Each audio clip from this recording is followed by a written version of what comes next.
The iron scream of the brakes cutting into the track was the first sound of Wyoming. The second was the wind. Clara Mayfield stepped down from the passenger car, her foot searching for the wooden platform slick with ice. The cold hit her body like a slap. It was a thin, vicious cold, the kind that did not just chill the skin but pierced the bone. Snow, hard and granular as salt, whipped across the empty platform, stinging her cheeks and catching in the thin netting of her veil.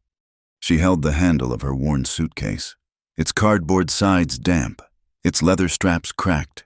In her other hand, she clutched her purse, which held $9 and a letter from the man who was supposed to meet her.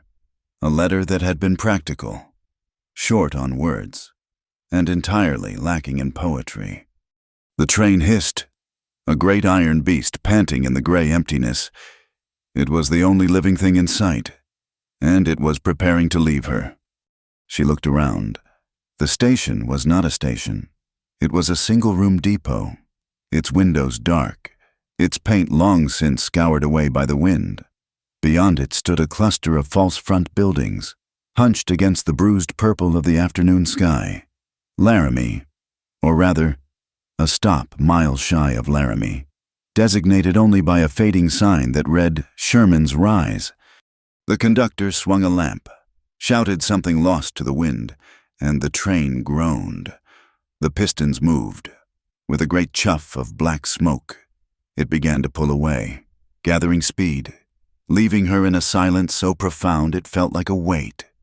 Then she saw him. He was not waiting by the depot door. He was standing near a drab buckboard wagon, motionless, as if he had been carved from the same hard rock as the mountains far to the west. The outline had been right. He was tall. Even under the heavy canvas coat, she could see the breadth of his shoulders. A dark hat was pulled low, shadowing his face. Clara's heart did not leap.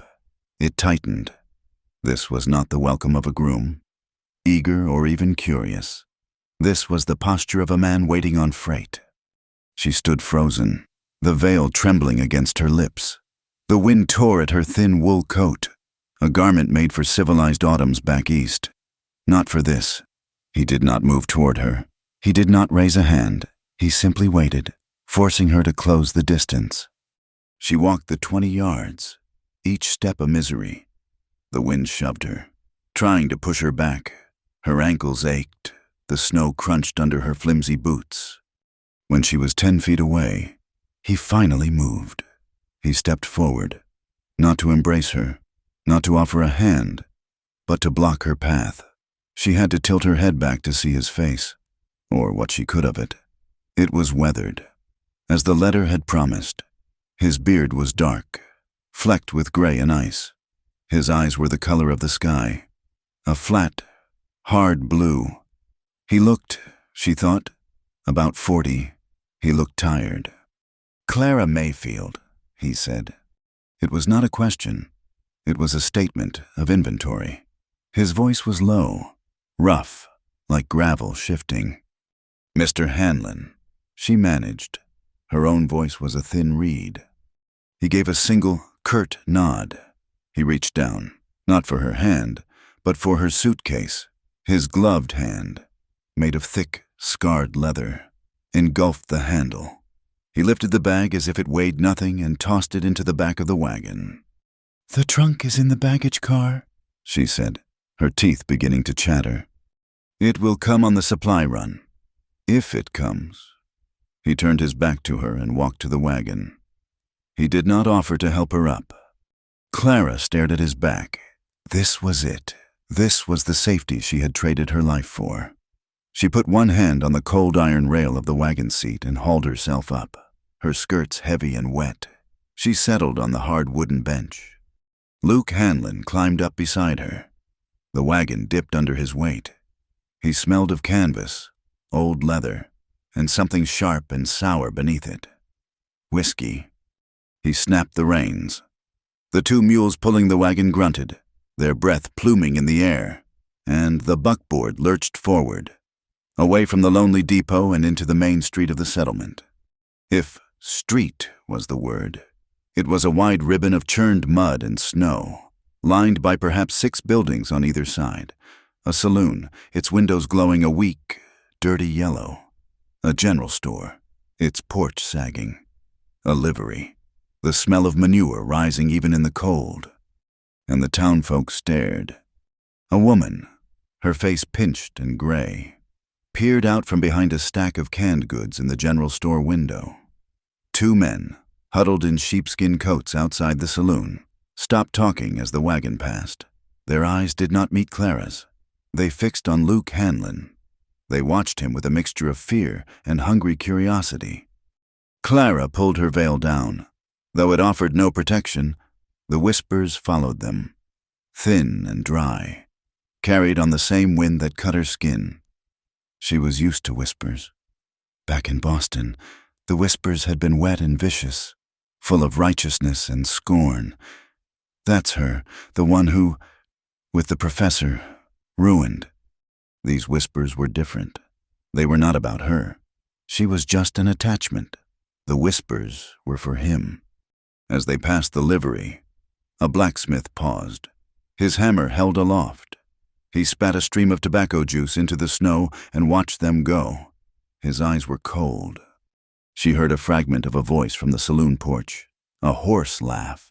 "Another one? Wonder how long—" Luke Hanlon stared straight ahead, his jaw set under his beard. He was a wall of silence, a rock against which the town's judgment broke and scattered. He did not acknowledge the stares. He did not acknowledge her. By sitting next to him, she had become invisible. Or worse, she had become part of his shadow.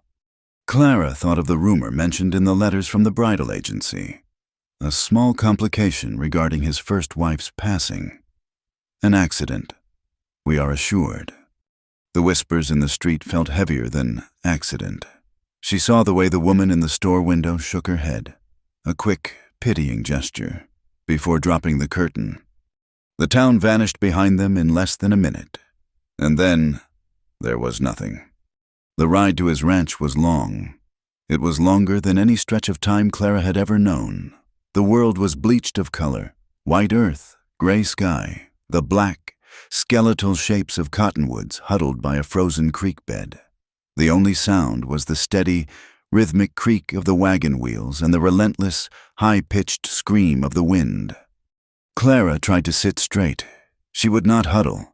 She would not show him, or this empty, hateful land, that she was beaten. She had not survived the shame of Boston to be broken by a cold wagon ride. But the cold was a living thing. It crawled up her legs, numbing her feet until they were just heavy blocks of ice at the end of her ankles. She pressed her hands together in her lap, her knuckles white. Luke Hanlon did not seem to feel it. He sat beside her, a great, silent mass, holding the reins with an easy, steady hand. He seemed to be part of the cold, born of it. Once, a line of coyotes, thin and gray as ghosts, trotted along a ridge far to the north. Their howling was a thin, desperate sound that matched the ache in Clara's chest. Luke's head turned to watch them. It was the first time he had looked at anything other than the mules.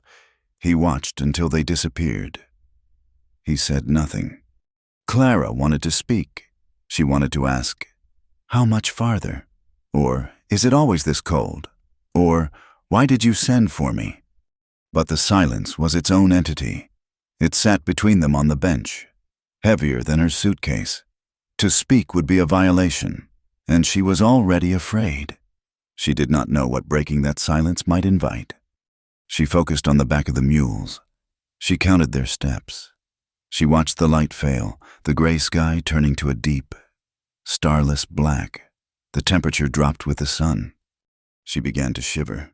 It started in her shoulders and moved down her spine, a violent, uncontrollable tremor. Luke Hanlon must have felt the movement on the bench beside him. He did not turn. He did not speak. But after a long minute, he reached behind the seat, pulled out a thick, greasy-smelling wool blanket, and dropped it onto her lap. He did it without looking at her. The gesture was as impersonal as throwing feed to livestock. Clara pulled the blanket around her shoulders. It smelled of horse and damp, but it was warm. The shivering subsided into a low, steady trembling. "We are here," he said, an hour later. The ranch was a collection of dark shapes against the darker horizon. He drove the wagon toward a house, a low-slung structure of timber and sod. A single, weak light glowed in one window. He pulled the wagon to a stop near the porch. He got down, tied the reins to a post, and walked to the back to retrieve her bag.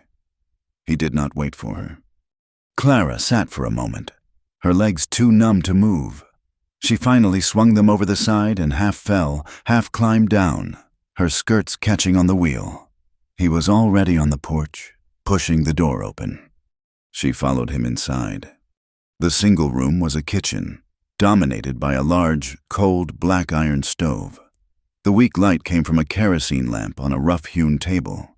The lamp cast huge, flickering shadows that danced on the plank walls. And she saw the neglect. The floor was dirty, tracked with mud and snow. Dishes were piled in a dry basin. A fence rail, clearly broken, was leaned against the far wall, as if brought in for a repair that was never started. And on the table, next to the lamp, sat a half-empty bottle of whiskey and a single, clouded glass. This was his welcome. This was his home. Luke dropped her bag by the door. "The stove is cold. I will build it up." Clara stood, dripping melted snow onto the floor, pulling the veil from her face. Her skin felt raw. She looked around, and her eyes landed on a peg near the door. A dress was hanging from it. It was a simple calico dress, blue with a small white flower pattern. It was not stored away. It was not packed in a trunk. It was hanging on a peg by the main door, as if its owner had just taken it off, or was about to put it on. It was covered in a thin layer of dust. Clara stared at it. The house, which had felt empty, suddenly felt crowded. She could feel the presence of the woman who had worn that dress, a ghost lingering in the cold air. Luke saw her looking. His face, which had been merely hard, tightened. He looked away from the dress, toward a door in the far wall. "That is your room," he said. He walked over, pushed the door open. "It was the storage room. It is small." Clara walked past him, her feet heavy. The room was barely larger than the narrow cot pushed against the wall. There was a small chest of drawers and a ceramic pitcher and basin on a washstand. A thin film of ice covered the water in the pitcher. "Thank you," she whispered. He stood in the doorway, blocking most of the light from the kitchen. He loomed. "We will talk in the morning." It was a dismissal. He was not going to eat. He was not going to ask if she was hungry. He was not going to sit with her. "Mr. Hanlon," she said, finding a sliver of her old strength. "The advertisement. It promised." "The advertisement was paper," he said, his voice flat. "This is Wyoming." He pulled the door, not shutting it all the way, but leaving it open a crack. She heard his heavy boots cross the kitchen floor, the scrape of a chair, the distinct, liquid sound of whiskey pouring into a glass. Clara stood in the freezing darkness of her new room. She did not have the energy to push her suitcase against the door. She sank onto the cot, the straw-filled mattress crackling beneath her. "And there, in the dark," she finally cried. She cried quietly, burying her face in her icy hands.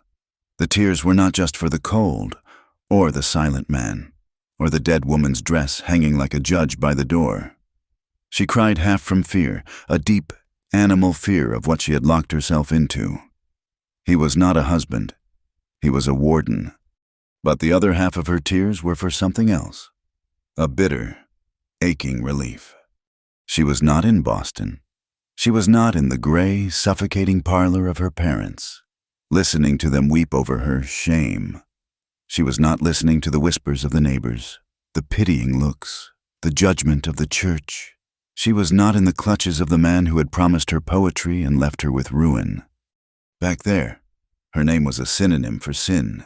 Here in this frozen, desolate place, with a silent, drinking stranger and his ghosts, she had no name at all. She was just a woman in a cold room. It was a different kind of grave, perhaps, but it was one she had chosen. She was so tired. She lay back on the cot, pulling her damp coat tighter around her. She would not undress. She would not get under the icy blanket. She would just close her eyes for a moment. She drifted into a shallow, aching sleep. The sound of the man drinking in the next room, a steady, grim rhythm. Later, she was jerked awake by a sound that was not the wind. A storm had hit the ranch. The wind no longer whispered. It howled. A physical blow against the small house. The timbers groaned, and the whole structure seemed to twist in the dark. And through the wind, she heard a shout. It was his voice, but not the one she had heard. This voice was thick, torn from a place of deep terror. "Sarah!" It was a roar of grief and fury. "Sarah, no! God, no!" Clara sat bolt upright, her heart hammering against her ribs so hard it hurt. Her breath caught in her throat. Silence. The wind screamed. Then she heard him again, but he was awake now. A heavy thump, as if a fist hit the table. A muffled curse, and then, unmistakable, the clink of the bottle against the rim of the glass. He was awake. He was in the next room, with his whiskey, and the memory of a woman named Sarah. Clara pulled the thin, rough blanket from the cot and wrapped it around her coat.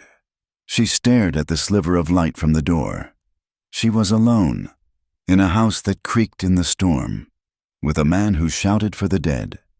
She did not sleep again. The light that woke her was not light at all, but a thin, gray dilution of the dark.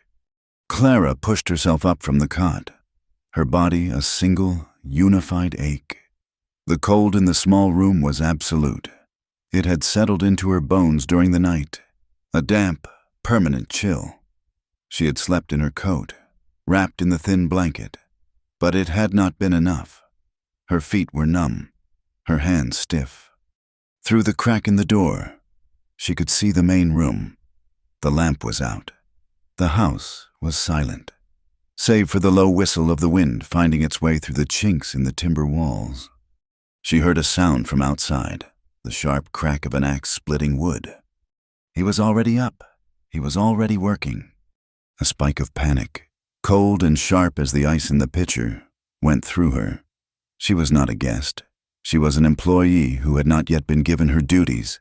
She had been bought, a mail-order bride, and she had spent her first night failing to do anything. She stood, her joints crying out. She looked at the ceramic pitcher. The ice on its surface was a solid disc. She broke it with her knuckle, the water beneath so cold it felt like fire. She poured a small amount into the basin and splashed her face. It was a brutal, shocking way to wake up, but it cleared the fog from her head.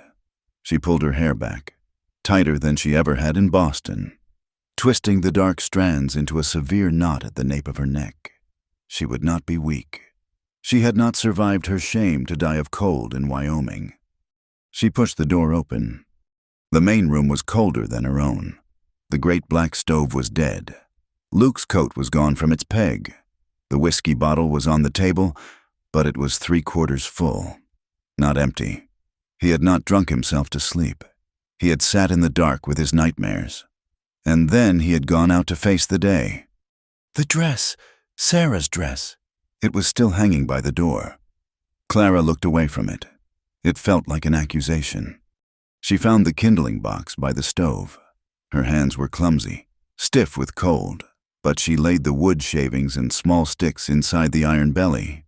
She found a match, struck it, and shielded the tiny flame. It caught. She added larger pieces, coaxing the fire to life. It was a small, practical victory, but it felt enormous. She found coffee in a tin, a side of bacon hanging wrapped in cheesecloth, and a sack of flour.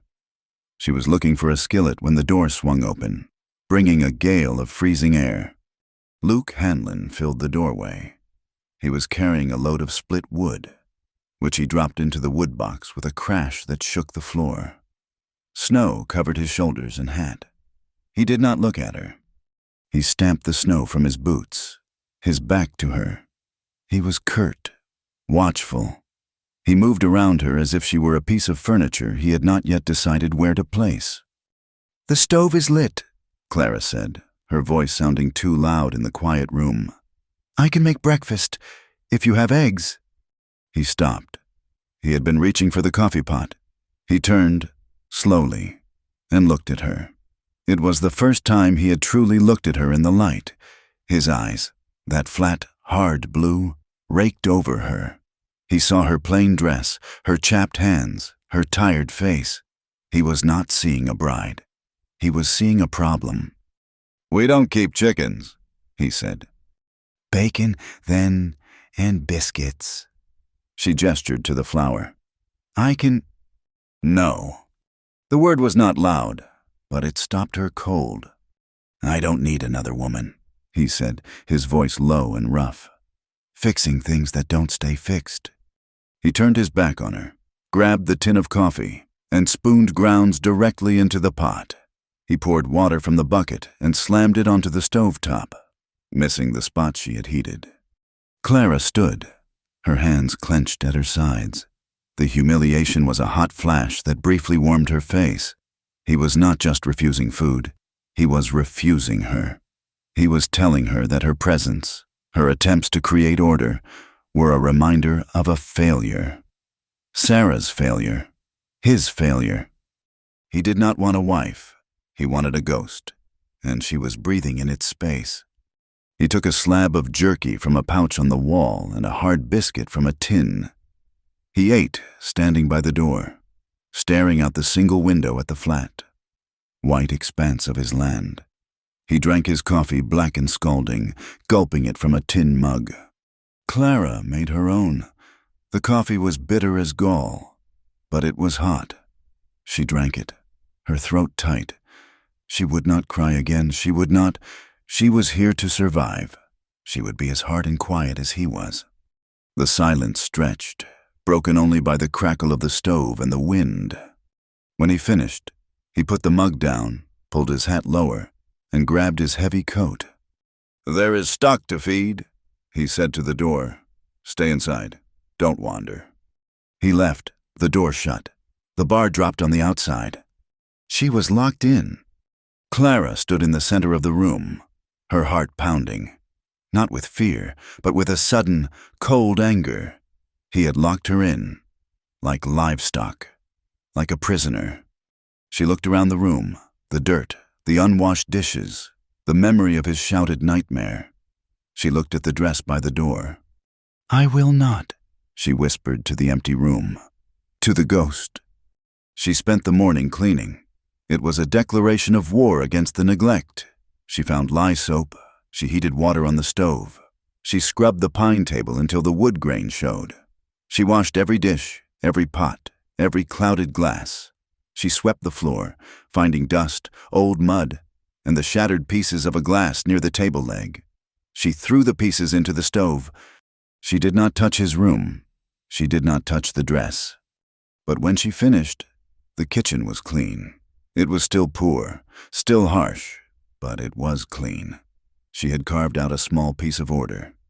When he returned at midday, he stopped at the door. He saw the swept floor, the clean table, the stacked dishes. His face darkened. He looked at her, and she saw a flicker of something new in his eyes. It was not anger. It was suspicion, as if she had laid a trap. He said nothing. He walked past her, tracked snow onto the floor she had just swept, and sat at the table. He pulled the whiskey bottle toward him. "It is not yet noon, Mr. Hanlon," she said, her voice shaking but firm. He poured a drink. "I am aware of the time, mistress." "Mistress, not wife, not even Clara." A heavy knock echoed through the house. It was too firm to be a neighbor. Luke Hanlon looked at the door, his eyes narrowing. He put the glass down, untouched. "See who it is." Clara opened the door. The bar was no longer there. The man on the porch was tall and thin, dressed in a black, threadbare suit that was not warm enough for the weather. His face was pale, his eyes damp and fervent. He held his hat in his red, chapped hands. "Ma'am," he said, his eyes sliding past her to Luke. "Mr. Hanlon." "Preacher," Luke said. He did not stand. The preacher stepped inside, bringing a smell of damp wool and false piety. "I came as soon as I heard the train was in. A joyous occasion. A new chapter." He smiled at Clara, a thin, wet smile that did not reach his eyes. "We are so pleased to welcome you, Mrs. Hanlon. The women of the congregation will be by to call, I am sure." Clara knew they would not. "You have what you came for, Davis?" Luke's voice was a low growl. The preacher's smile faltered. He turned his attention to Luke. "Mr. Hanlon, we have spoken of this. A mail-order arrangement is a civil contract, but a marriage is not legal in the eyes of God until it is blessed by His church." He put his hat on the clean table. "The community values decency. It would be proper for me to say the words, to sanctify this union." Luke leaned back in his chair. The chair creaked under his weight. He stared at the preacher, his face a mask of cold contempt. "You sanctified my first," Luke said, his voice soft, dangerous. "And you buried her. I'd say your blessings don't hold much weight on this land." The preacher flushed. "That was a tragedy, an accident. But this is a new start. The town, they talk. A man and a woman, unwed." "Then let them talk," Luke said. He stood up. He was a foot taller than the preacher and twice as wide. "God ain't welcome on this ranch. Preacher, you neither. Get out. Now, see here, Hanlon, this is about the lady's honor. She's got my name. She's in my house. That's all the honor she needs in Wyoming." Luke took a step toward him. The preacher grabbed his hat. He backed away, his face pale with offense. "You will regret this, Hanlon. The Lord is not mocked." "He is on this property," Luke said, and shut the door in the preacher's face. Clara let out a breath she did not know she was holding. She was, in the eyes of the church, living in sin. Again. The irony was so bitter it almost made her laugh. Luke turned from the door. He looked at her, his eyes unreadable. He picked up the whiskey glass, drank it down in one swallow, and walked out of the house, leaving the door wide open. He did not return until late afternoon. He told her to get her coat. They were going to town. The ride was as silent as the day before, but the world was different. The storm had scoured the sky, and the light was brittle and sharp. The snow-covered plains were so bright they hurt her eyes.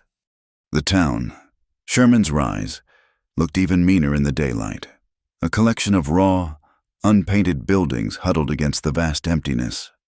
Luke pulled the wagon up to the general store. He did not help her down. As she stepped onto the wooden boardwalk, she felt the eyes.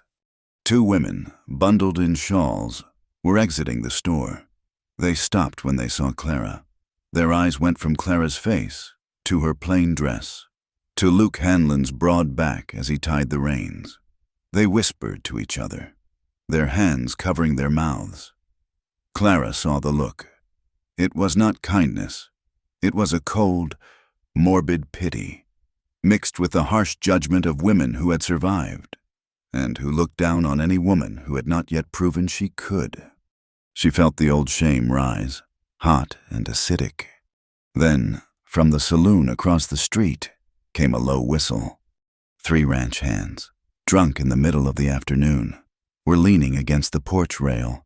They were watching her. Their stares were not like the women's. They were hungry, assessing. They looked at her like she was a new horse, a piece of stock. One of them nudged his friend and made a low, crude remark that the wind thankfully carried away. Clara froze. She wanted to run back to the wagon, back to the cold, silent house. "Get inside," Luke said from behind her. She hurried past the women, who did not move to let her pass, and pushed into the store. The store was warm and smelled of coffee beans, cured leather, and dust. A man with a kind, tired face and a graying mustache stood behind the counter. "Mr. Hanlon," he said, nodding. He looked at Clara. His eyes were sad. "Ma'am." "She needs provisions," Luke said, dropping a list on the counter. "Flour, beans, lard, coffee." He turned. "I'll be at the livery." He left her there, alone. Clara stood, feeling the eyes of the storekeeper, Mr. Abernathy. "He's quiet," she offered, foolishly. "He is that," Abernathy said. He began to gather the items, his movements slow and methodical. "Been quiet for 2 years, ever since Sarah, ever since the accident." He looked at Clara, his gaze gentle. "You seem a decent woman. Ma'am, Boston, is it?" "Yes," he sighed, tying the top of a flour sack. "This ain't Boston." He leaned closer, lowering his voice, though the store was empty save for his wife, who was staring at Clara from the back room. "A word of advice," he whispered, "from one who, well, a word of advice." Clara leaned in. "Stay clear of the north pasture, the one up by the rocks, near the creek." "Why?" Abernathy shook his head. He looked haunted. "It ain't blessed land. Bad things happen there. That's where Mrs. Hanlon fell from the hayloft." Clara's blood went cold. A hayloft? In a pasture? "But how?" "That's just it, ma'am," he whispered. "There ain't no hayloft in the north pasture. Never has been." He straightened up, his face becoming a professional mask as Luke Hanlon re-entered the store, carrying a heavy sack of grain on his shoulder. "That all?" Luke asked. "It is," Abernathy said. Luke paid in coin, his movements curt.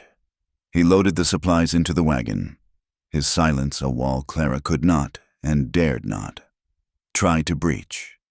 The ride home was colder than the ride in. Clara stared at the horizon. There ain't no hayloft. The words echoed in her mind.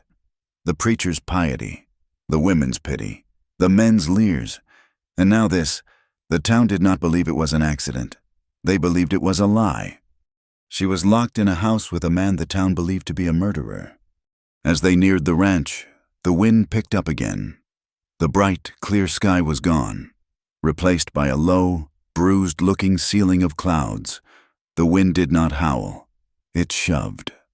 They rode past the entrance to the north pasture. A barbed wire fence, old and rusted, marked the boundary. Clara stared up the rise, toward the dark cluster of rocks. Bad things happened there. She shivered, and it had nothing to do with the cold. When they reached the corral by the main barn, Luke pulled the wagon to a halt. The wind hit them with a sudden, violent gust that tore Clara's bonnet from her head. At the same moment, there was a sound of splintering wood and a sharp twang. A 10-foot section of the corral fence, the one holding in his 2 horses, collapsed. The rails snapped, and the posts gave way. The wind, which had been pushing on the old wood for years, had finally won. "Damn it!" Luke roared. He threw the reins down and jumped from the wagon. The horses, spooked by the wind and the crash, whinnied and bolted for the opening. "Get back!" Luke bellowed, running to head them off. Clara sat, frozen, for 1 second. Then she jumped down. The mud and melted snow soaked her boots instantly. "Stay back!" Luke shouted at her. But she saw him. He was one man, and the wind was his enemy. He grabbed one of the broken rails, trying to shove it back into place, but the wind caught it like a sail, pushing him back. Clara did not think. She ran. She grabbed the other end of the heavy, splintered rail. It was heavier than she could have imagined, and slick with wet. Luke looked at her, his face dark with fury and surprise. "Push!" he yelled. She planted her feet in the mud and shoved. The wood was rough, alive, fighting her.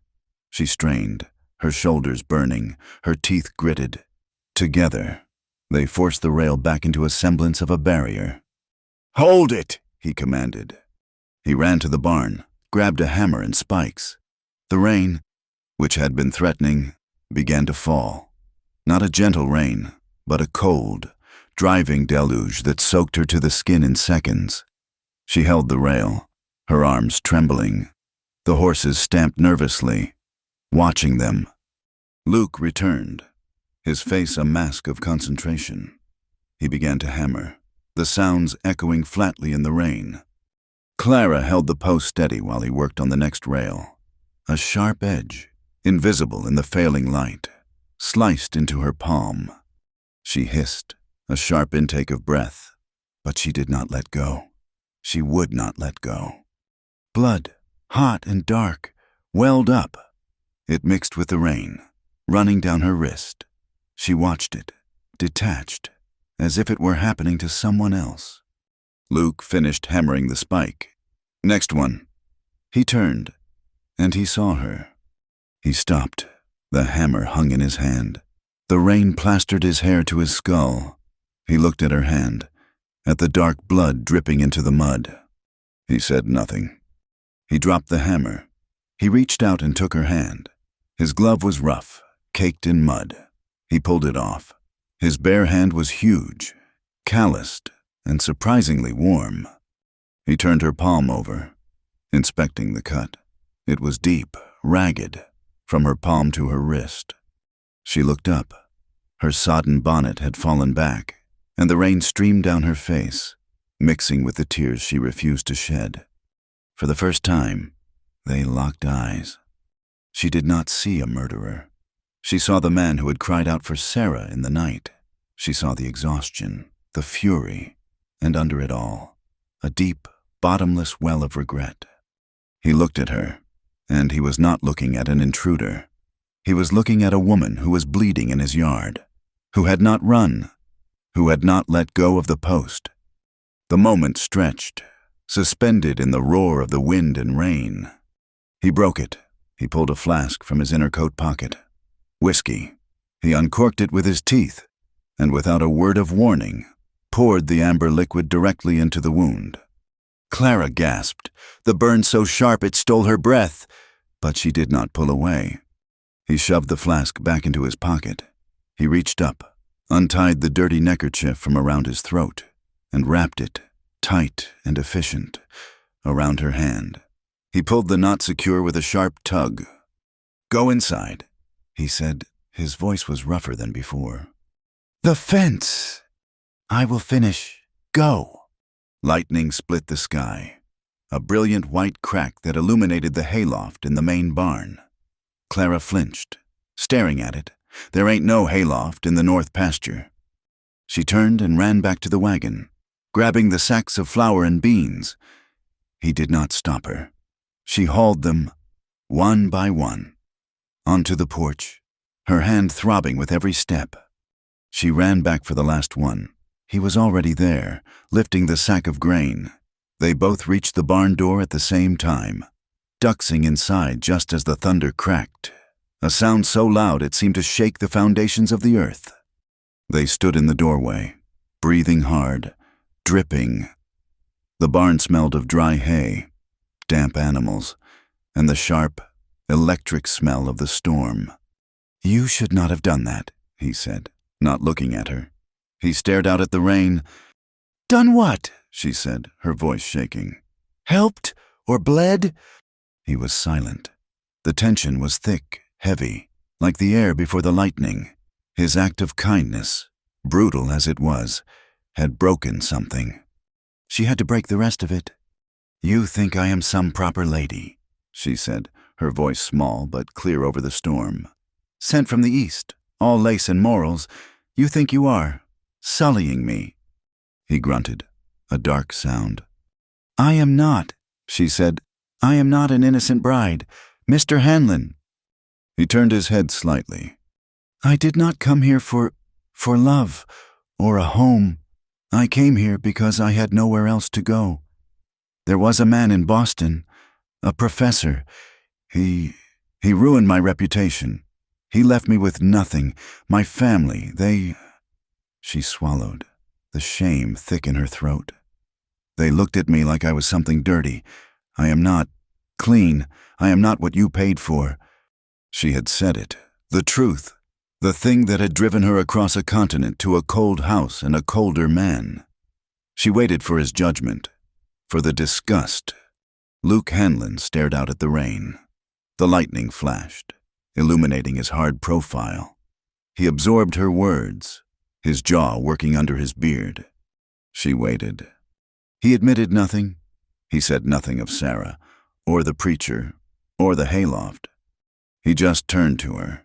He undid the heavy buttons of his canvas coat, the one she had admired on the wagon, the one that smelled of him. It was damp on the outside, but she knew it was warm within. He draped it over her shoulders. It was impossibly heavy. It enveloped her, the smell of leather, sweat, and whiskey overwhelming her. It was the most intimate gesture she had known in a year. Thunder roared, shaking the barn. Clara clutched the edges of the coat, her own thin dress soaked and useless beneath it. He walked past her, out of the barn, back into the driving rain, toward the house. That night, Clara lay on her cot. She could not sleep. Her hand throbbed, wrapped in his neckerchief. His coat was a heavy weight on top of her blanket. The storm passed. The house was quiet. She rose, went to the door, and peered through the crack. The lamp was burning low in the kitchen. He was at the table. The whiskey bottle was there, beside the clean glass she had washed. He was not drinking. He was just sitting, his head in his hands, his shoulders slumped. After a long time, he raised his head. He was staring at her door. He was not staring with anger, or with the heat she had seen in the eyes of the men at the saloon. It was something far more complicated. He was staring at her door as if it were a riddle he could not solve, a lock he no longer had the key for. He was a man trapped with his ghosts, and now, she knew, he was trapped with her truth, too. She retreated, and this time, when she lay down, she pulled his coat tighter. It was a cold comfort, but it was the only one she had. The thaw did not come gently. It came in fits and starts. A false spring followed by one last bitter snow. And then, finally, a great surrender. The world began to drip. Water ran in rivulets from the roof. The iron-hard ground softened into a deep, sucking mud. The world smelled of damp earth and rot, and, underneath it all, the sharp, green scent of new life. Clara moved with the change. She was no longer a prisoner waiting for a command. Her confession in the barn, her sharing of her own shame, had changed the air between them. Luke still did not speak to her, not truly, but his silence was no longer a slammed door. It was a door left ajar. She claimed the house, inch by inch. She found a tin of lye and scrubbed the floors until the wood, long gray with filth, showed a pale, wounded yellow. She took down the thin, greasy curtains and washed them in a bucket of snowmelt and soap, hanging them on the fence line to dry in the weak sun. They were still patched and faded, but they were clean. She found a small, leather-bound ledger in a drawer, the pages filled with a neat, feminine hand. Sarah's. It was a list of supplies, of planting times, of household accounts. Clara shut the book, her heart cold. She would not read it, but she saw a small cloth bag tucked behind it, filled with seeds, peas, beans, squash. She took the seeds. She found a shovel. She began to turn the earth in a small, protected patch on the south side of the house, where the sun hit strongest. The work was brutal. The ground was rocky, tangled with roots. Her palms, healed from the fence wire, blistered anew. But she worked, she dug, she planted. She felt the ache in her back and shoulders. And it was a good ache. It was an ache she had earned. It was the pain of building, not of enduring. Luke Hanlon watched her. He did not offer to help. He would stand in the barn doorway. ostensibly mending a harness, and his eyes would follow her. He watched her fight with the earth. He watched her straighten her back, wince, and bend to the task again. He began to notice other things, things that had been absent from the house for 2 years. She hummed. It was not a song, just a low, tuneless sound she made when she was concentrating. Her brow furrowed as she mended one of his torn shirts. The sound was quiet, almost invisible, but in the crushing silence of the ranch, it was as loud as a bird song. It was the sound of a person at peace with their work. It pricked at his own restless, silent guilt. He watched her with his horse. She had taken to bringing the tall gelding an apple core, or a crust of bread. She would stand by the corral, not inside it, and speak to the animal in a low, soft voice. "You are a good boy, aren't you?"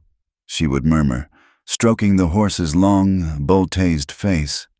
"You're trapped here too, I suppose, but it's a good patch of land. We'll make it a good patch of land." Luke, standing in the shadow of the barn, would feel a strange, tight knot in his chest. The horse, usually skittish around anyone but him, would lower its head, its eyes soft. She was gentle with the animal. She was gentle with the broken things in his house. She was, he realized, resilient. She was not a fragile piece of glass from the east. She was a piece of prairie timber, plain and tough, bent by the wind but not broken. One morning, the sound of her bedroom door woke him. It was a high-pitched, grinding squeal of metal on metal, a sound of rust and complaint. It was the sound of her emerging from her cell. He said nothing. He drank his coffee, ate the biscuits she now made every morning, biscuits that were dense and plain, but hot, and went out. When Clara returned from feeding the horse, she found him in front of her room. He had a can of axle grease and a file. He had taken the door off its hinges. She stopped, her hands twisting in her apron. "Mr. Hanlon?" He did not look up. He grunted. "Hinges rusted through." He worked in silence. She watched his hands. They were huge, scarred, the knuckles swollen, but they were steady. He filed the rust from the pin, greased the joint with a slow, careful motion. He was not a man of brute force. He was a man of precise, controlled strength. He lifted the heavy door. Settling it back onto the hinges, he swung it. Once, twice. It moved with a smooth, oiled whisper. He nodded, satisfied.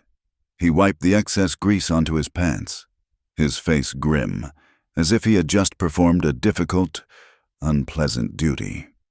"Thank you," Clara said, her voice quiet. That is much better."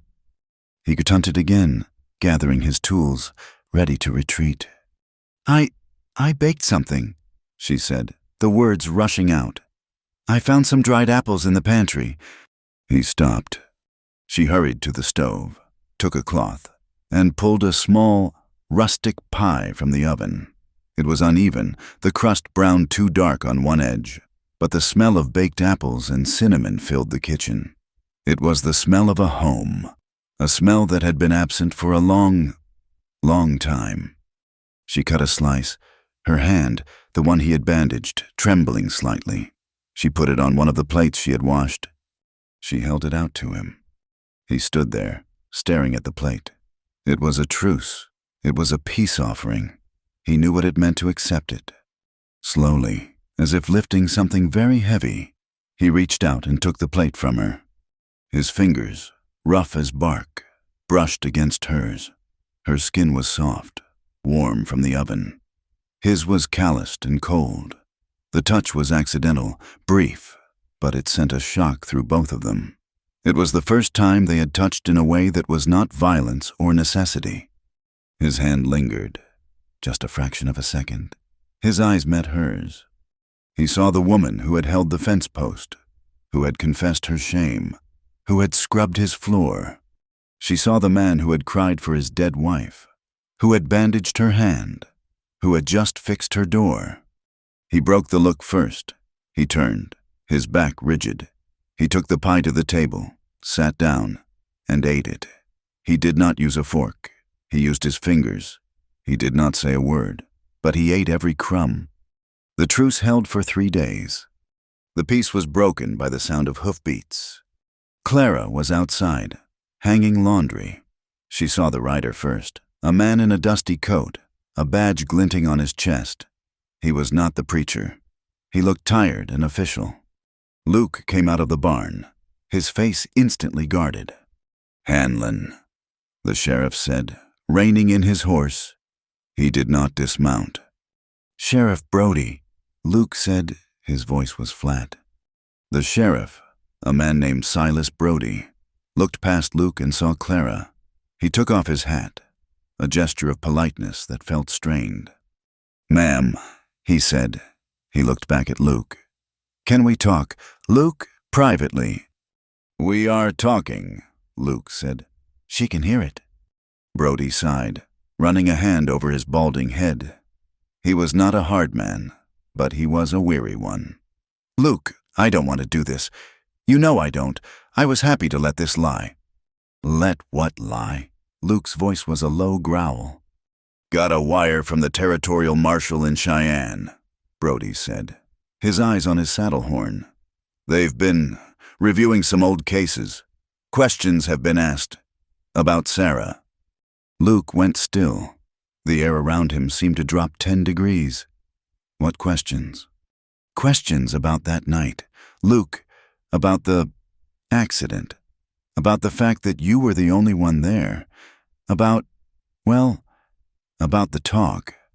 "I told you what happened," Luke said, his voice dangerously quiet. "I told the judge. It was an accident. She fell." "I know what you said," Brody replied, his own voice hardening. "And Abernathy and the others know there was no hayloft in that pasture. The marshal, he's asking why a man's wife, who was known to be afraid of horses, would be in the north pasture in the middle of a blizzard. He's asking about the marks on her throat." Clara dropped the shirt she was holding into the mud. Marks on her throat. Luke took a step toward the horse. "Get off my land, Silas." "This ain't a request." "Luke," Brody's voice rose. "I'm telling you, as a courtesy. They are sending a deputy. They're reopening the inquest. You need to be ready. You need to have answers this time." "I gave my answers 2 years ago." Luke spat. "They weren't good enough then. They won't be good enough now. It doesn't matter what I say." "It matters if you're lying, Luke." Luke's entire body tensed. He looked like a wolf about to spring. "Are you calling me a liar?" "I'm calling you a fool if you think this is going to go away," Brody said. He put his hat back on. "They'll be here by the end of the week. Get your story straight." He turned his horse, kicked its flanks, and rode away, leaving a heavy, poisoned silence in his wake. Clara stood frozen, the wet shirt at her feet. Luke did not look at her. He turned and walked, not to the house, but to the barn. He walked past her as if she were a ghost. He emerged a moment later with the whiskey bottle, which he had apparently moved from the kitchen. He stalked past her again, heading up toward the low ridge behind the house, his shoulders set and furious. Clara was left alone with the dripping laundry and the sheriff's words. "Marks on her throat. There ain't no hayloft." She gathered the laundry, her hands shaking. She went inside. The house, which she had started to claim, felt alien again. It felt like a trap. She had been a fool, the fixed hinge, the shared pie. It was all a lie. He was not a grieving widower. He was a man who had gotten away with murder, a man who had lied to the town, to the sheriff, a man who was capable of terrible, cold violence. He was a man who had shouted, "Sarah," in his sleep. Was it grief or the terror of being caught? Her blood ran cold. She was alone, miles from a town that already judged her, in a house with a man who had killed his wife, and the law was coming. What would he do when he was cornered? What would he do to the only witness? She spent the afternoon in a state of quiet panic. She finished the chores, her movements automatic. She cooked a stew she had no intention of eating. The house grew dark. He did not return. Rain began to fall, a cold, steady, spring rain that blurred the windows and turned the yard into a lake of mud. He still did not return. The fear in her chest hardened into a single, sharp point of resolve. She could not stay. She could not wait for the deputy from Cheyenne. She could not wait for him to come back from the ridge, full of whiskey and cornered fury. She had to run. She waited until the darkness was complete. She listened. There was no sound but the rain on the roof, a steady, relentless drumming. She went to her room, her hands shaking so badly she could barely function. She did not have much. She pulled out the same worn suitcase she had arrived with. She packed her other dress, her only other pair of stockings, the lye soap, and the small amount of jerky she had saved from the pantry. She had no money. She did not know where she would go. To town, to Abernathy. She would go to the barn first. She would take the horse. She had seen him ride. She could do it. She could ride to town and what? Throw herself on the mercy of the sheriff? The man who had just warned her husband? It did not matter. Anywhere was better than here. She put on her coat. She eased her door open. The hinge was silent. She blessed him for it, a bitter, ironic prayer. The kitchen was dark. The fire in the stove was low embers. She slipped across the floor, her boots in her hand. She eased the main door open, wincing at the small creak, and slipped outside. The rain hit her instantly. A cold shock. She pulled her coat tight, sat on the porch to pull on her boots, her fingers fumbling with the wet laces. The mud in the yard was ankle deep, a cold, thick soup that tried to pull her boots off. She kept her head down, moving toward the dark shape of the barn. She was halfway there when she saw him. He was not on the ridge. He was not in the house. He was by the fence line, near a small, twisted cottonwood that marked the edge of the yard. He was on his knees in the mud. The rain was pouring down on him, plastering his dark hair to his skull. He was not wearing a coat. His shirt was soaked through. He had a small shovel, a garden trowel, and he was digging. Clara froze, hiding in the shadow of the water trough. What was he doing? Was he mad? Drunk? He was digging a small hole. Not a grave, but a hole.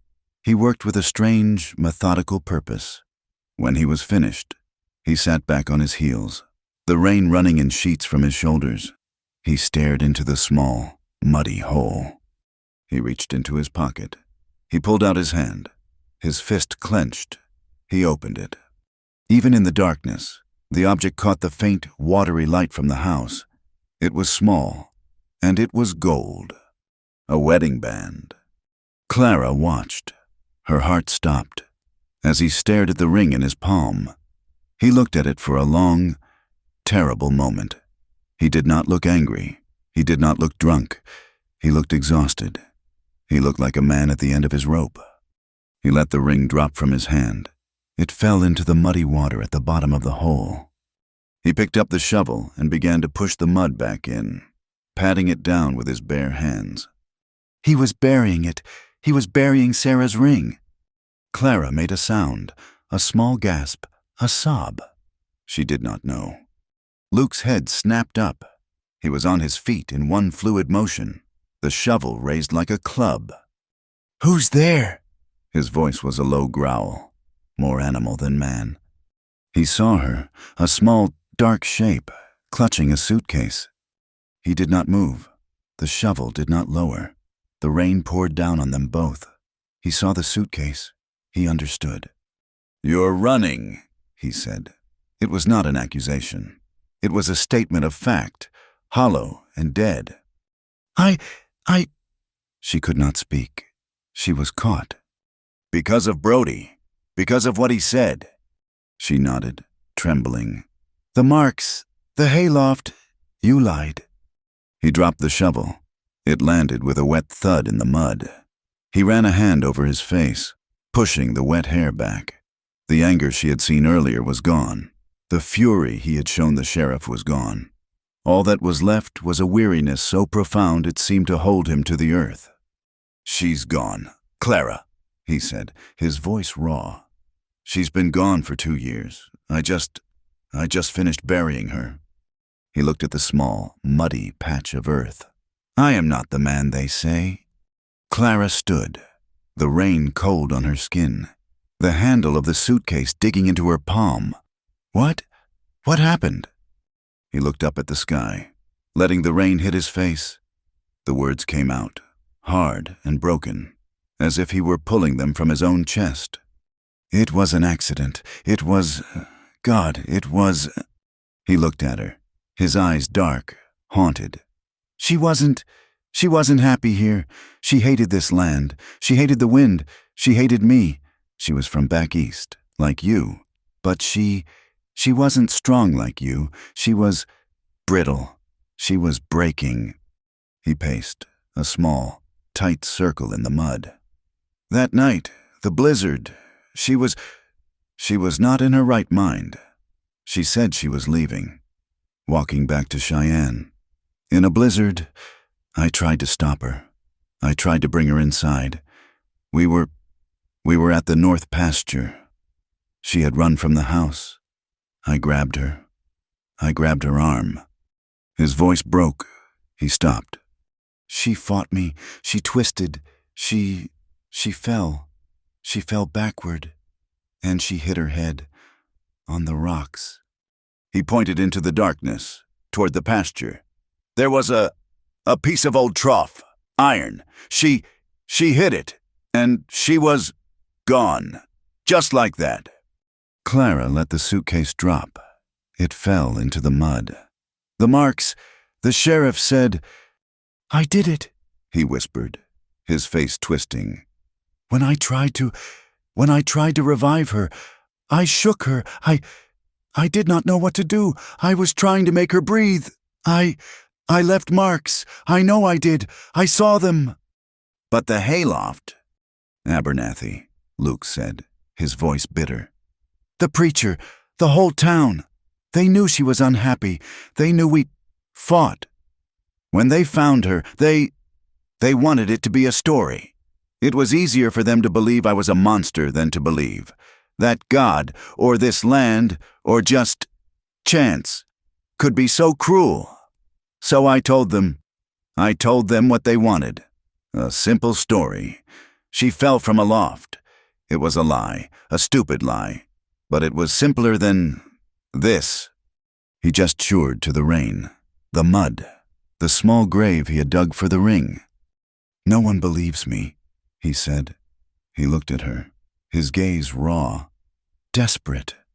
"The truth, it doesn't matter. They want me to be guilty." They stood in the storm, 2 feet apart. She was soaked to the bone.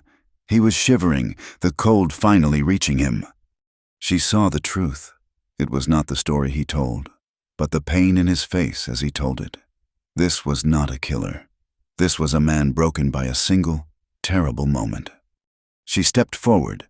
The mud sucked at her boots. She raised her hand, the one that was not chapped, and she did what she had seen him do to his horse. She touched his face. She brushed the wet hair from his cheek. His skin was ice cold. He flinched at her touch, as if it burned him.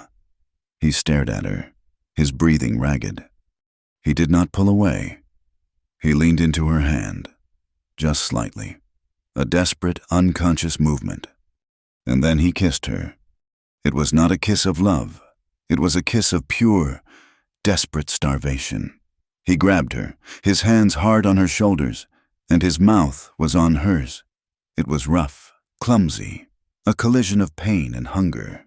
It was the taste of whiskey, and rain, and 2 years of locked-away grief. He kissed her like a man drowning, pulling her down with him. It was brutal, and it was honest. It frightened her, but she did not pull away. She stood, her hands trapped between their bodies, and let him. He broke away, breathing hard, his forehead resting against hers. He was trembling. God, Clara, He was ashamed. He was pulling back, retreating into his guilt.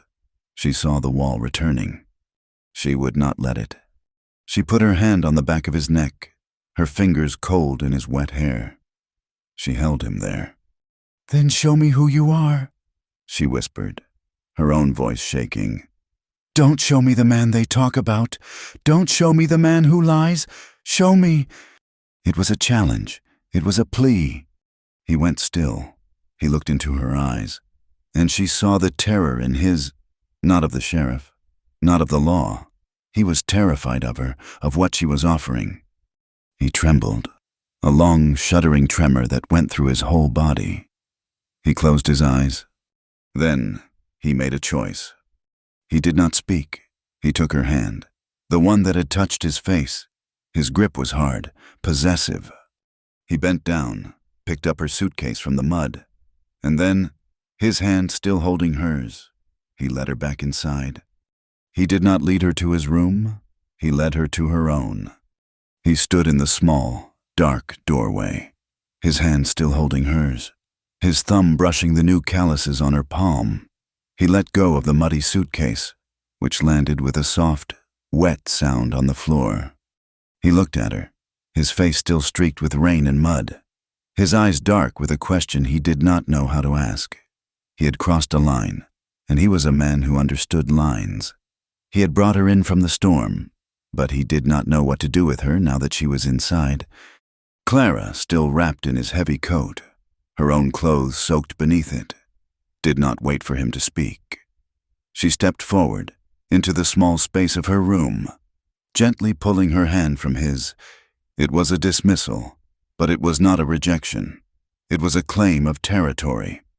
"You are cold," she said, her voice quiet, the tremor gone. "You should get out of those clothes." He nodded, a jerky, uncertain movement. He looked at the suitcase, then at her. He seemed to want to say something. The words for "I'm sorry" or "I am grateful" or "I am a killer" were all tangled up inside him, a knot of old rope. He settled for the hinge is quiet." "Yes," she said, "thank you." He backed away. One step, then another. He pulled her door, not closed, but nearly so, leaving just a crack. He retreated to his own room, and for the first time, she heard the sound of his door shutting. Their relationship changed after that night.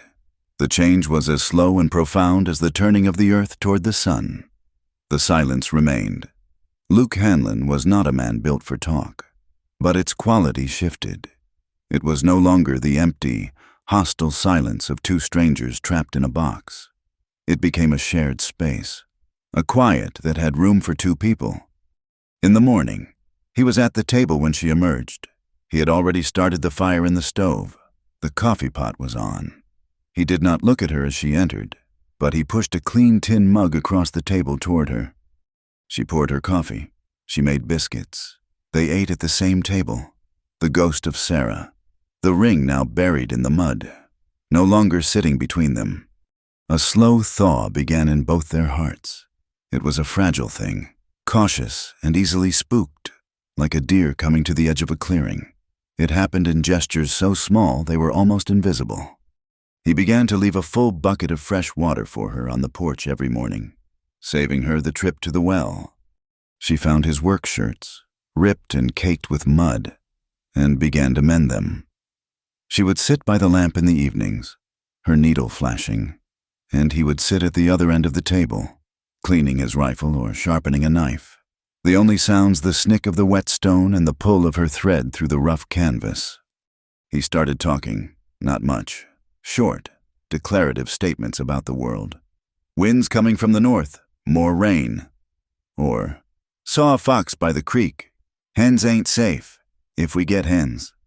And she would reply, I will plant the squash deeper, then. They were mapping out a life, one small, practical sentence at a time. One afternoon, she was at the stove, her back to him, stirring a stew.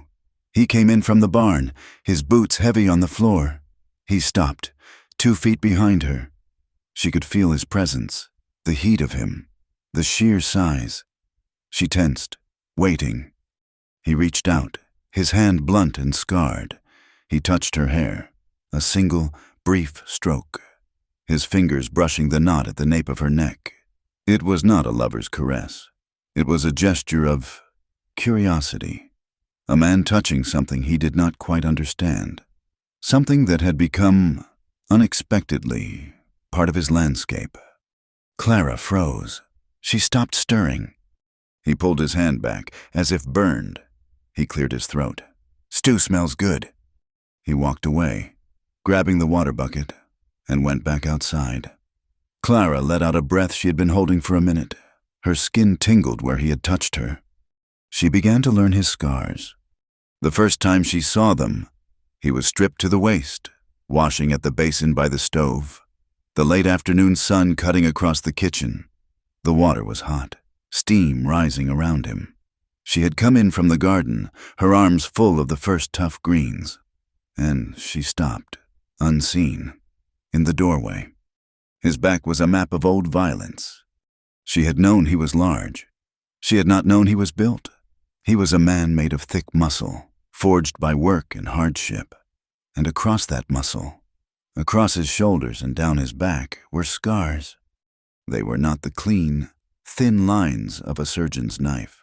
They were the jagged, raised, white lines of bar fights, a long, puckered crescent near his left shoulder blade, where a bottle must have broken, a series of parallel tracks on his ribs, as if he had been dragged over something sharp, a deep, star-shaped pockmark at the base of his spine. She stared, her heart tight. This was the man who had warned her, the man who lived in exile.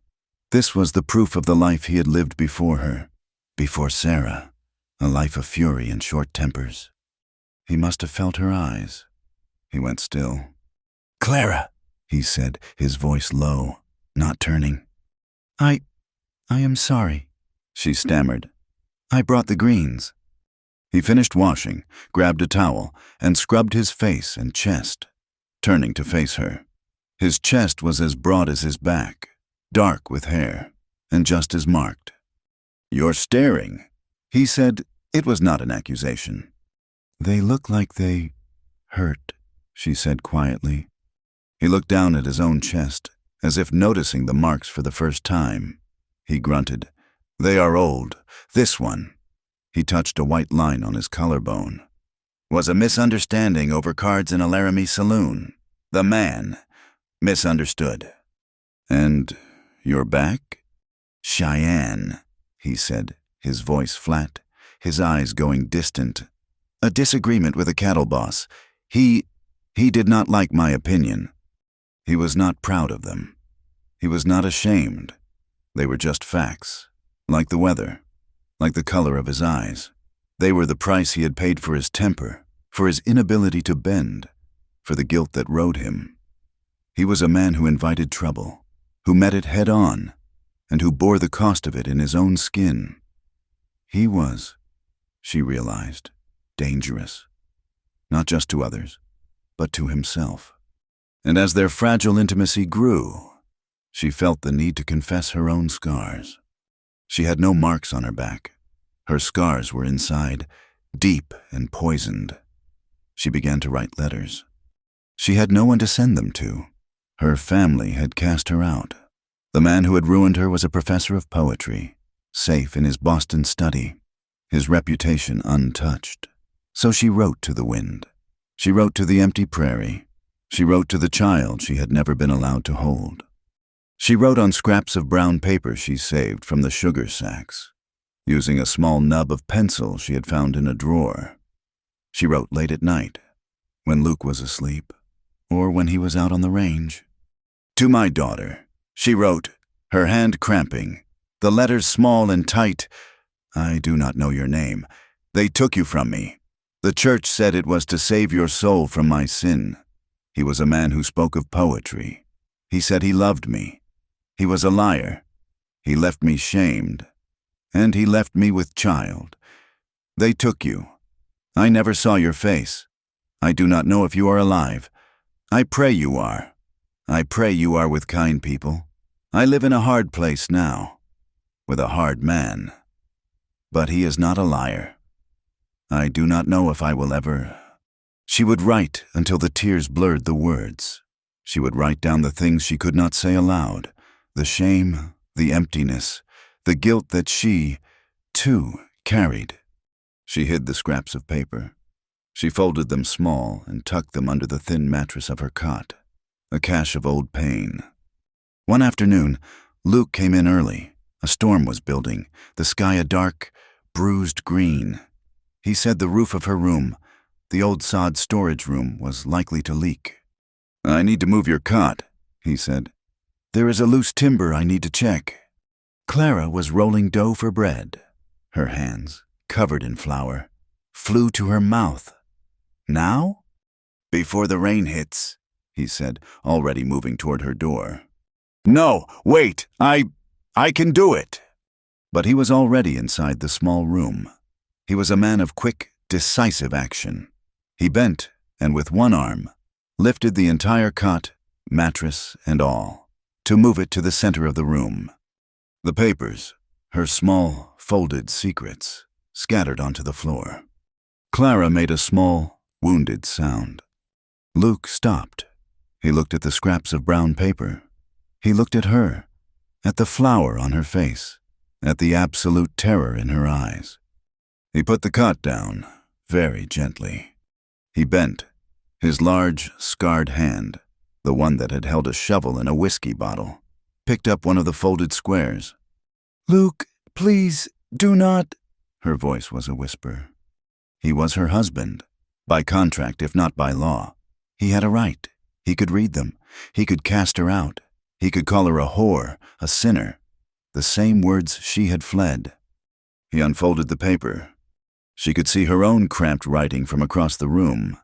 "Left me with child, taken by the church." Clara shut her eyes.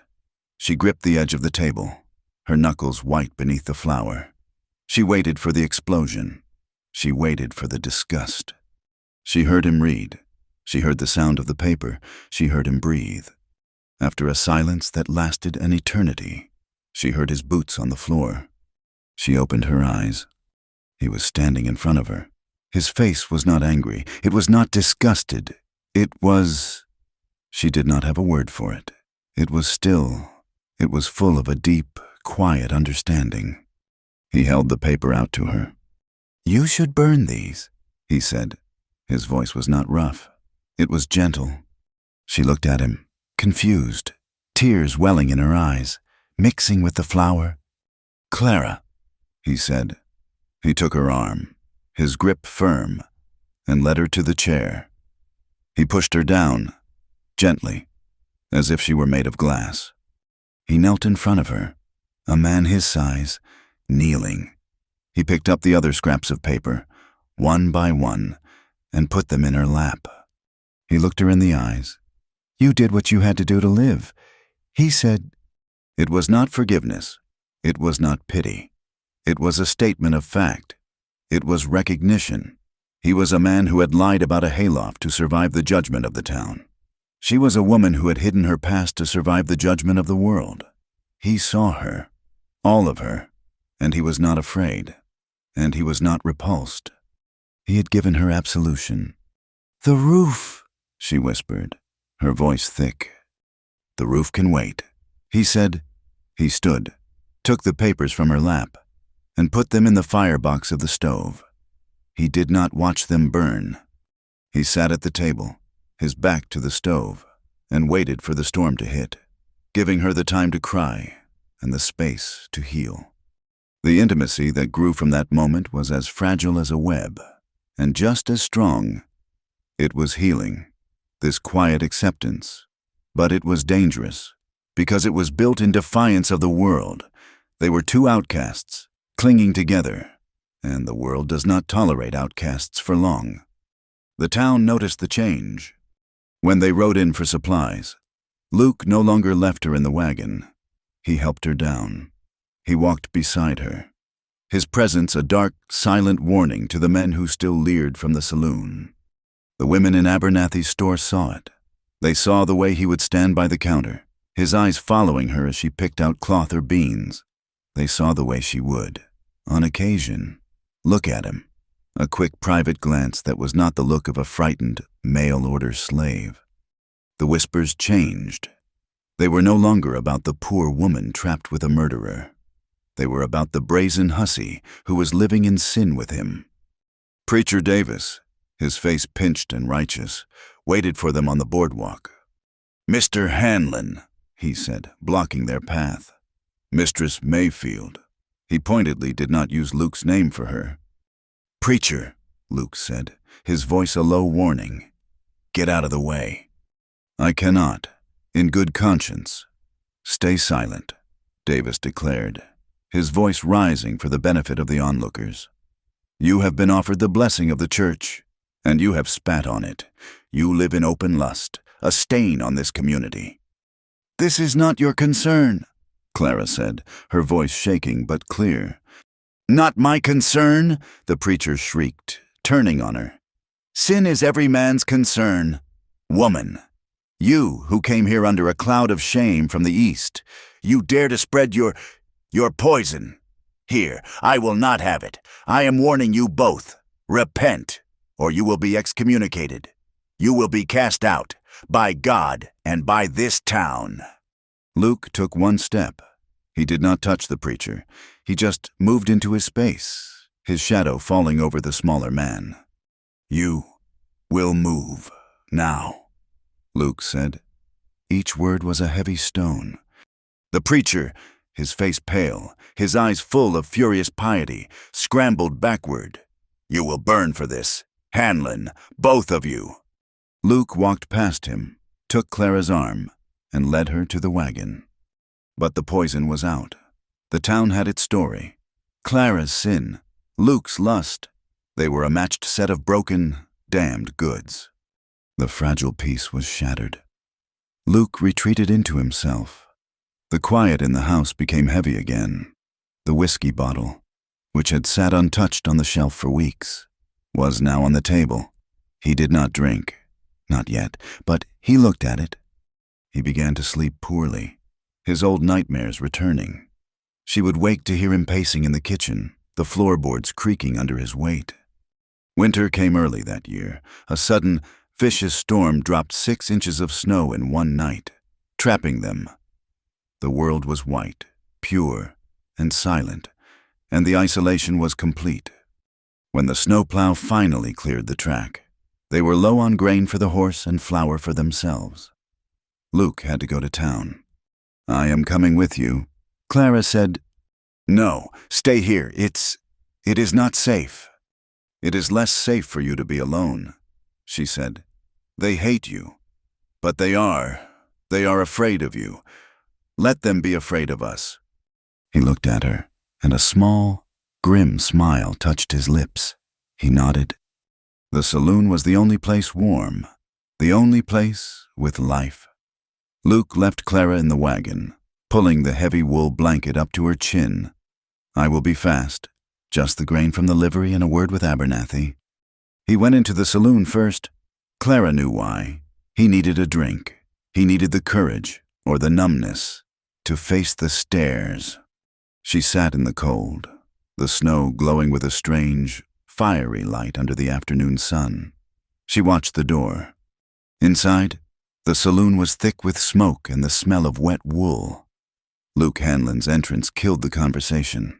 Men at the bar stopped, their glasses halfway to their lips. He ignored them. He walked to the bar. "Whiskey, Silas." The barman, a different Silas from the sheriff, nodded, poured the drink. Luke downed it. He put the coin on the bar. "Another one," a voice slurred from the corner. "For the big man." Luke did not turn. "He needs it," the voice continued. It was Tom Barrett, a ranch hand known for his cruel mouth and his dull eyes. He was drunk, and he was emboldened by his 3 friends. "A man that big," Barrett said, standing up, swaggering toward the bar. "He's got a big thirst, and a big, well, everything." The barman looked nervous. "Tom, sit down." "I'm just congratulating our neighbor." Barrett sneered, his eyes on Luke's back. "Takes a real man to satisfy a woman like that. A woman from the East, all experienced. Luke put his glass down. He turned, slowly. Go home, Tom. Oh, I'm just talking. Barrett laughed, turning to his friends. We all heard. Preacher Davis told us. She's well, she ain't pure, and he's him. But I just got one question for the bride. He raised his voice, shouting toward the door, toward the wagon outside. Just one thing I want to ask her. Did she get what she ordered? Did she get the full 11 inches? The saloon went dead silent. Luke Hanlon's face did not change. He did not tense. He did not roar. He simply moved. He picked up the empty whiskey bottle from the bar. In one smooth, fast, terrible motion, he swung it. It connected with the side of Tom Barrett's head with a sound that was not a smash of glass, but a solid, wet thud. The bottle did not break. Barrett's skull did. Barrett dropped to the floor like a sack of grain. His eyes rolled back, unconscious before he hit the sawdust. Luke looked at the bottle in his hand. He looked at the silent, terrified men. He dropped the bottle. It rolled, settling against Barrett's boot. Put his drinks on my bill, Luke said to the barman. He turned and walked out. Clara heard the thud. Even through the door, she heard the sudden, absolute silence. The door swung open. Luke came out. He was not fast. He was calm. He walked to the wagon, his face a mask of stone. But his right hand was bleeding. The knuckles were split and dark with blood. He went to the wagon trough, broke the thin layer of ice with his fist, and plunged his hand into the freezing water. Clara jumped down from the wagon. The whiskey bottle he had been drinking from was on the ground, dropped by the saloon door. He had relapsed. She ran to him. Luke, your hand! He pulled it out of the water, the blood swirling away. He stared at it, not at her. He said, I heard, she whispered. I heard him. He looked at her, and the stone mask cracked. The man underneath was not a cold killer. He was the man who had knelt on her floor. He was terrified. You should not love me, Clara, he whispered, his voice hoarse. I am what they say. I am violent. I liked it. He was shaking, not from the cold, from the adrenaline, from the shame. Clara stepped close to him, inside his guard. She put her small, chapped hands on either side of his face, forcing him to look at her. His beard was rough, his skin cold. Maybe it is not love, she answered, her voice fierce, as cold and clear as the air around them. Maybe it is survival. He stared at her, his eyes searching hers, finding not judgment, not fear, but the same hard, mirrored recognition. She pulled his head down, and she kissed him. It was not the kiss of hunger from the storm, or the chaste brush of a hand. It was a kiss of alliance. It was a kiss that said, you are mine, and I am yours, and we will face this damned world together. They kissed in the cold afternoon air, the snow on the ground and the rooftops glowing around them with a pure, white light, like a fire that could burn the whole town down. The snow melted, leaving the world a sea of brown, sucking mud. Spring did not arrive like a promise, it arrived like a fever, raw and volatile. The incident with Tom Barrett in the saloon settled over the town like a fresh layer of ice. Luke had not been arrested. Barrett, his head stitched and his pride broken, had been too drunk to press a charge for the fight itself. But the violence had woken something old and ugly. The whispers about Luke, which had quieted, returned with a new, sharper edge. Clara felt the change in him. The fragile truce they had built, the shared glances and quiet mending, was strained. Luke was sleeping with his rifle near the bed again. He was drinking, not heavily, but with a grim, daily purpose. He was waiting. The waiting ended on a Tuesday. Clara was in the small garden patch she had tilled, her hands deep in the cold, damp earth. When the riders came, there were 3 of them. Sheriff Brody, looking grim and tired, a slick, pale man in a city suit and a derby hat, and Tom Barrett, his head wrapped in a white, dirty bandage, a look of sneering triumph on his face.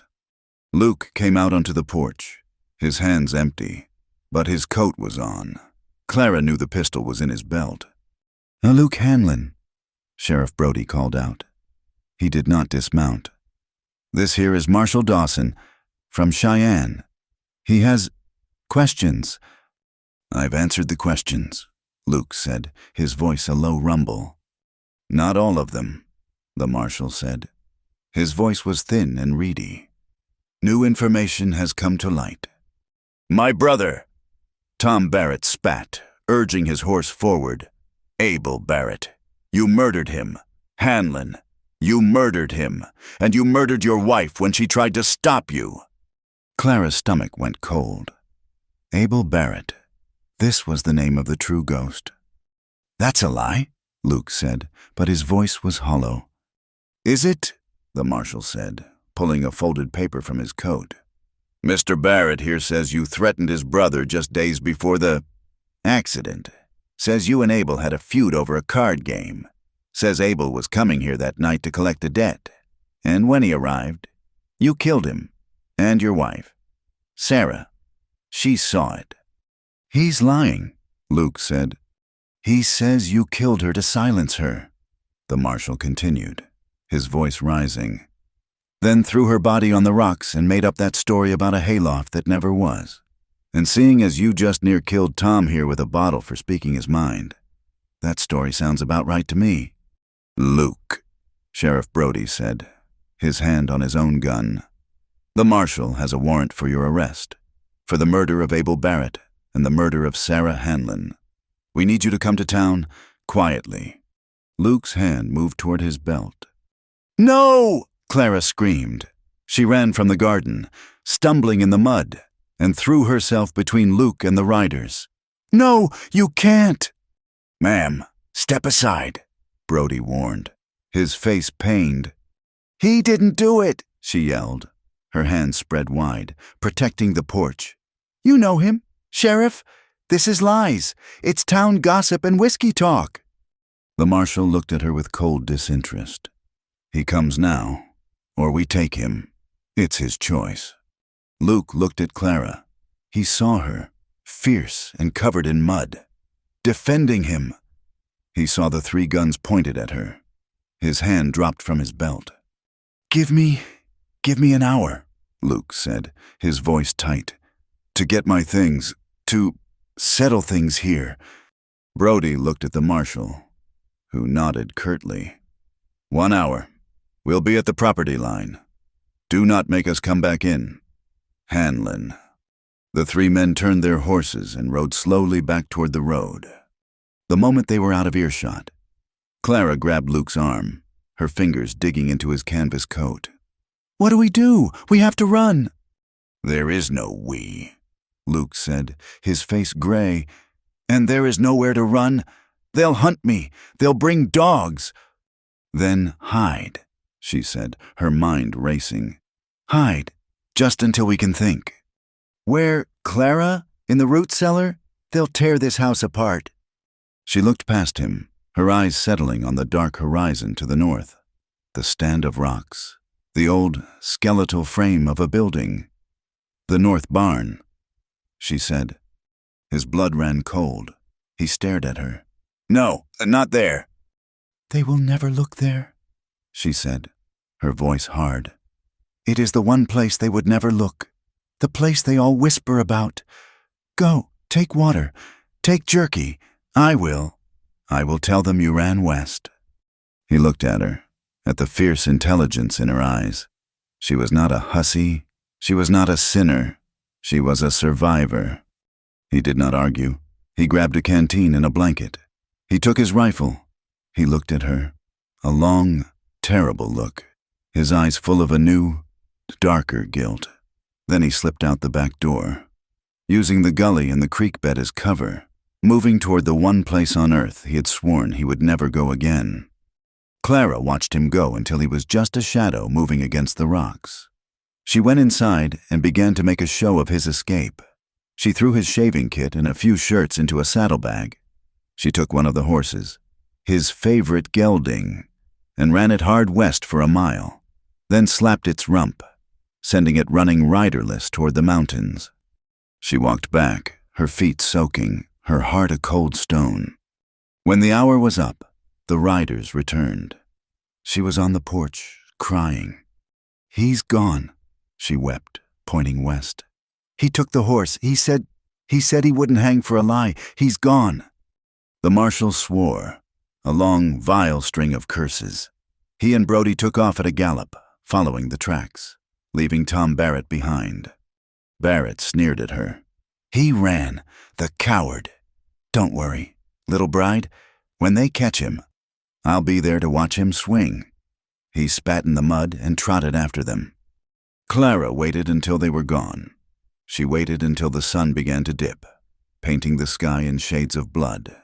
Then she packed a small bag with bread, cheese, and a bottle of Luke's whiskey. She wrapped herself in a heavy shawl and walked north, into the place of bad things. The old barn was little more than a skeleton. It had been a line shack, once, and a place to store winter feed. But the blizzard that had killed Sarah had torn half the roof off. It was a place of decay and memory. She found him in the collapsing loft, the real hayloft, where old, rotted hay lay in damp clumps. He was sitting with his rifle across his knees, staring out a gap in the wall, watching the distant lights of the town. He did not look at her when she climbed the ladder. "They went west," she said, her voice a whisper in the ruined building. "I saw." She sat near him, but not touching him. She laid out the food. "You must be hungry." He did not move. "You should not be here. Clara, this place, it's, cursed." "It's just a building," she said. She pushed the bread toward him. "Luke, why did Barrett say you murdered his brother?" "What? What is the truth?" "You told me she fell." Luke put his head in his hands. The rifle slid, resting against the wall. The wind whistled through the broken slats. I did not tell you all of it," he whispered, his voice muffled. "I was ashamed. I was afraid you would look at me, the way you did, the way the town does. Show me who you are, Luke," she said, her voice soft, using the same words she had in the rain. "No more lies." He took a long, shuddering breath. "Abel Barrett, he was a mean man, a drunk. He wanted Sarah. He was always looking at her. She was afraid of him." He lifted his head, his face a mask of old, cold pain. "That night, the blizzard, I was out, trying to save a calf that had wandered. I was gone, maybe an hour. When I came back, he was here, in the house. He had her cornered by the stove. Her dress was torn. He had his hands on her." Luke's own hands clenched into fists, his knuckles white. "I did not think. Clara, I saw red. I grabbed the fire poker. He pulled a knife. But I was faster." He stopped. The silence in the loft was terrible. "I killed him," Luke said, his voice flat. "I hit him, and I hit him, and I did not stop hitting him, even after he was down. I beat him to death, in my own kitchen, in front of her." Clara's hand flew to her mouth. She started screaming," Luke continued, his voice breaking, the memory taking him. "She was not screaming at him. She was screaming at me. She looked at me like I was the monster, like I was the animal. She grabbed her coat and she ran, out into the storm. And you followed her." "I followed her. I ran after her. I kept telling her I was sorry, I was trying to save her. But she was insane with fear. She ran here, to this pasture. I grabbed her. I grabbed her arm. to make her stop, to bring her home." He looked at Clara, his eyes begging her to understand. "She looked at me, and she saw him. She saw the man with the poker. She fought me. She screamed, 'Don't touch me!' She twisted, trying to get away from me." He pointed to the rocks, visible in the moonlight, just yards away. "She slipped in the ice, and she fell. Just like I said, she hit her head on the iron trough. I killed her, as sure as if I'd hit her with the poker, too." He was crying, silent, hard tears that cut tracks in the dust on his face. "I buried him," he whispered. "Abel. I took his body out into the storm, miles south. I put him in a dry wash and covered it with rocks. I told no one. I let the town think he just disappeared. And I told them Sarah fell, the lie. It was easier. It was the only thing I could do." Clara looked at him, at this big, broken man who had killed in defense of his wife, and in his rage had terrified her to death. She saw the truth in all its ugly, terrible, complex reality. He was not a cold-blooded murderer. He was a man trapped by one single, violent night. She moved across the loft. She sat beside him. She took his large, calloused hand, the one that had held the poker, and held it in her own too. He tried to pull it away. "Do not, I am what they say." "No," she said, her voice firm. "You are a man who protected his wife. You are a man who grieved. You are a man who lied, but you are not the man they want to hang." She was silent for a long moment, the wind her only ally. Then she said, "You cannot stay here, Luke." "I know. Tomorrow I will ride." "No," she said. "You cannot run. You have been running for 2 years. You ran from her death. You ran from Abel's. You ran from the town. You ran from me. If you run now, they will always call you guilty. You will be guilty." "Clara, they will hang me." "Then they will hang you for the truth," she said, her eyes fierce. "Not for a lie. You will go back. You will ride in tomorrow, and you will tell them what you just told me. All of it." He stared at her, at the absolute, terrifying strength in her face. He had thought he was protecting her, and all this time, she was the one who was strong. I cannot," he whispered. "Yes, you can," she said. "You will, and I will be there." They did not sleep. They spent that last night in the ruined barn, the place of death, and they talked. It was a raw, desperate night, full of fear and a new, terrible tenderness. He told her about Sarah, about her sadness, her fragility. She told him more about Boston, about the coldness of the professor, the sterile, judgmental walls of the church home where her child was taken. They were two confessors, shriving each other's souls in the dark. They were not husband and wife. They were not lovers. They were something more primal. They were partners. They were survivors. As dawn neared, a pale gray light filtering through the slats, he touched her face, his hand, the one she still held, trembling. If I, he stammered. "If I live, I will." "Shh," she said. "Live first." At dawn, he did not kiss her. He just nodded. He picked up his rifle, and he walked out of the barn. He went to the house, saddled her horse, the only one left. He rode out, not west, but east, toward the rising sun, toward town. Clara watched him go, and a panic, cold and absolute, seized her. He was going to his death. He was going alone. She ran back to the house, her mind blank. She had to be there. She had to stand. She ran inside, looking for what? Her good dress? Her boots? She saw the trunk, her old trunk from Boston. She threw it open. On top lay the veil, the cheap netting veil she had worn on her arrival, the symbol of her broken mail-order contract. She grabbed it. Why? She did not know. It was It was all she had of her old life. She ran out onto the porch. Her boots. She could not find her good boots. She had left her muddy ones in the yard. She heard the sound of a wagon. Abernathy, the storekeeper, on his morning supply run. She ran, barefoot, out into the yard, the mud sucking at her feet. She tore the veil on a splinter on the porch rail, a long, ragged rip. "Wait!" she screamed, waving her arms, the torn veil clutched in her hand. "Wait! Take me to town!" Abernathy pulled his wagon to a halt, his eyes wide with shock. She was barefoot, her hair undone, mud on her face, clutching a ruined wedding veil. She looked like a mad woman. "Mistress Hanlon, Clara, what?" "He's gone to surrender," she panted, hauling herself up onto the wagon seat.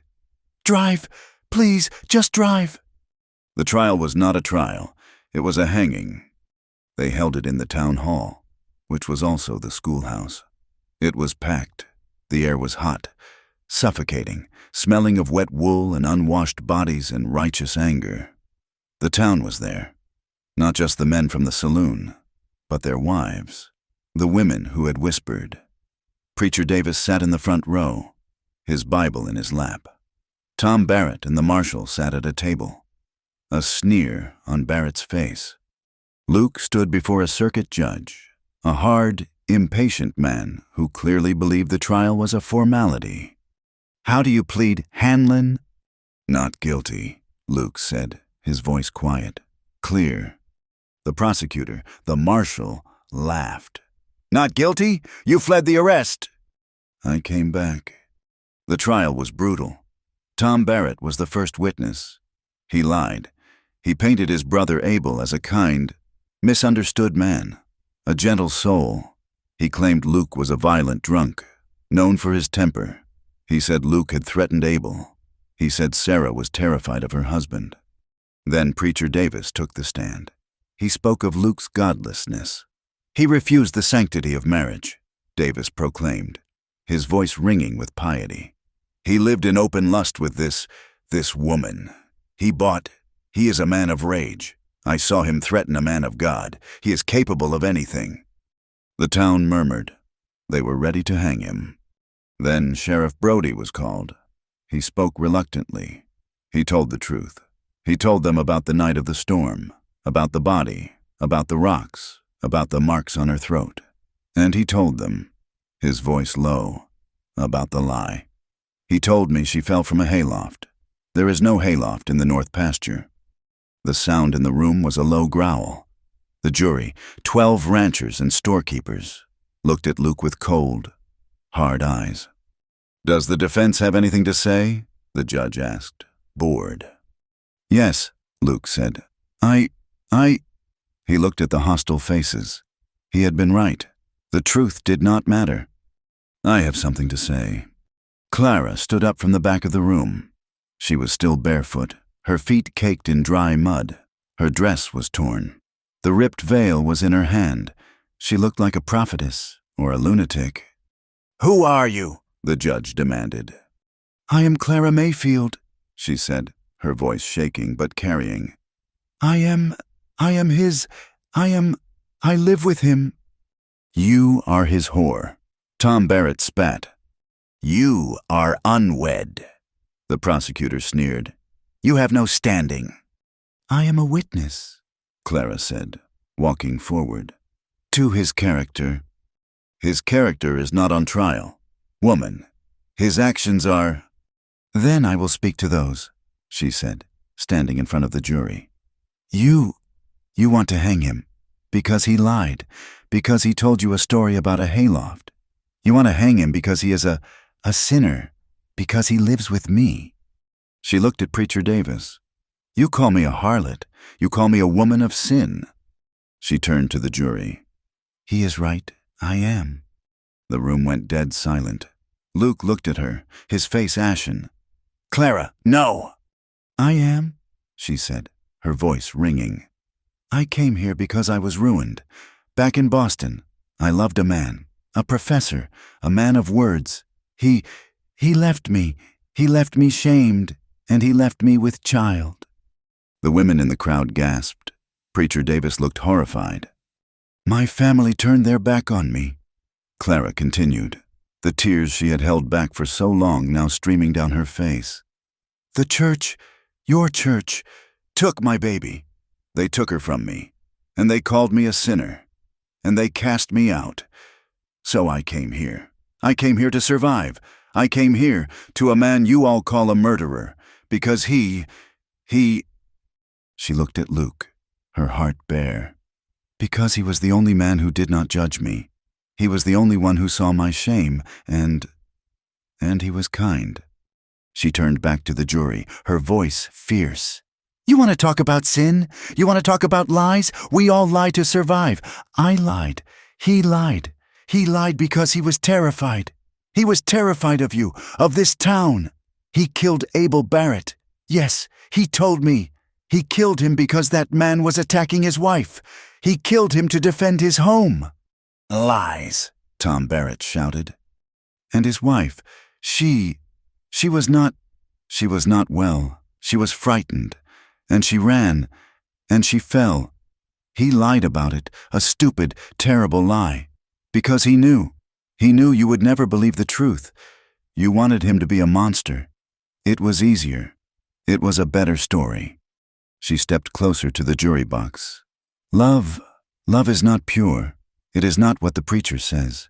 It is not clean. It is survival. It is seeing the truth of a person, the violence and the shame and the lies, and standing with them. It is forgiveness, and it is truth. And the truth is, this is a good man. He is a broken man. He is a violent man. But he is a good man, and I love him." She stood there, barefoot and muddy, the torn veil in her hand, having exposed her entire soul. The courtroom was silent. The judge looked at the jury. The prosecutor looked at the floor. The jury was gone for 10 minutes. They came back. The foreman, a hard-bitten old rancher, stood up. "We find the defendant, Luke Hanlon," he said, "not guilty." The verdict was a stone dropped in a well. There was no cheer. There was no relief. Tom Barrett stood up, his face purple. This is... "The jury has spoken," the judge said, banging his gavel. "This court is adjourned." Luke stood, unmoving. As the room emptied, the townsfolk filed out, silent. They did not look at him. They did not look at Clara. The women pulled their skirts aside as they passed her. The preacher looked at them both, his eyes cold. "May God have mercy on your souls." They were acquitted, and they were utterly, completely alone. Luke walked to Clara. He did not touch her. He just looked at her, his eyes full of a new, raw light. You, he whispered. "I know," she said, exhausted. She dropped the veil. "Let's go home." "Home?" he said. He looked around the empty, hostile room. We do not have a home here. Clara." He was right. They walked out of the town hall, into the street. The town had turned its back on them. Doors were shut. Curtains were drawn. Mr. Hanlon." It was Abernathy, the storekeeper. He stood by his wagon, his face sad. "The bank, they foreclosed on your note. The town council, they bought your land for taxes." They had lost, they had won, and they had lost everything. Luke said nothing. He nodded. Abernathy looked pained. You both..." He reached into his wagon. "My wife, she packed this." He handed them a bundle. "Bread, cheese, a blanket. And this," he pushed a small bag of coins into Luke's hand.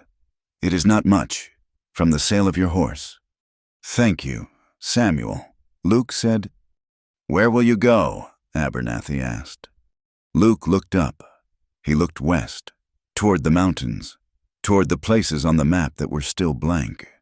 "West," he said. He helped Clara onto the wagon seat. He climbed up beside her. He took the reins from Abernathy. He did not look back. They rode out of Sherman's Rise, the town they had fought, the town that had exiled them. They rode west into the fading light, with nothing but a sack of food, a few coins, and the raw, terrible, and unshakable truth that bound them. They rode west for a week, until the memory of Wyoming was nothing but a bad taste in their mouths. They rode until the flat, wind-scoured plains gave way to rolling foothills, and the foothills grew into the jagged, snow-capped peaks of a new, unnamed mountain range. The world here was bigger, emptier, and felt, for the first time, clean.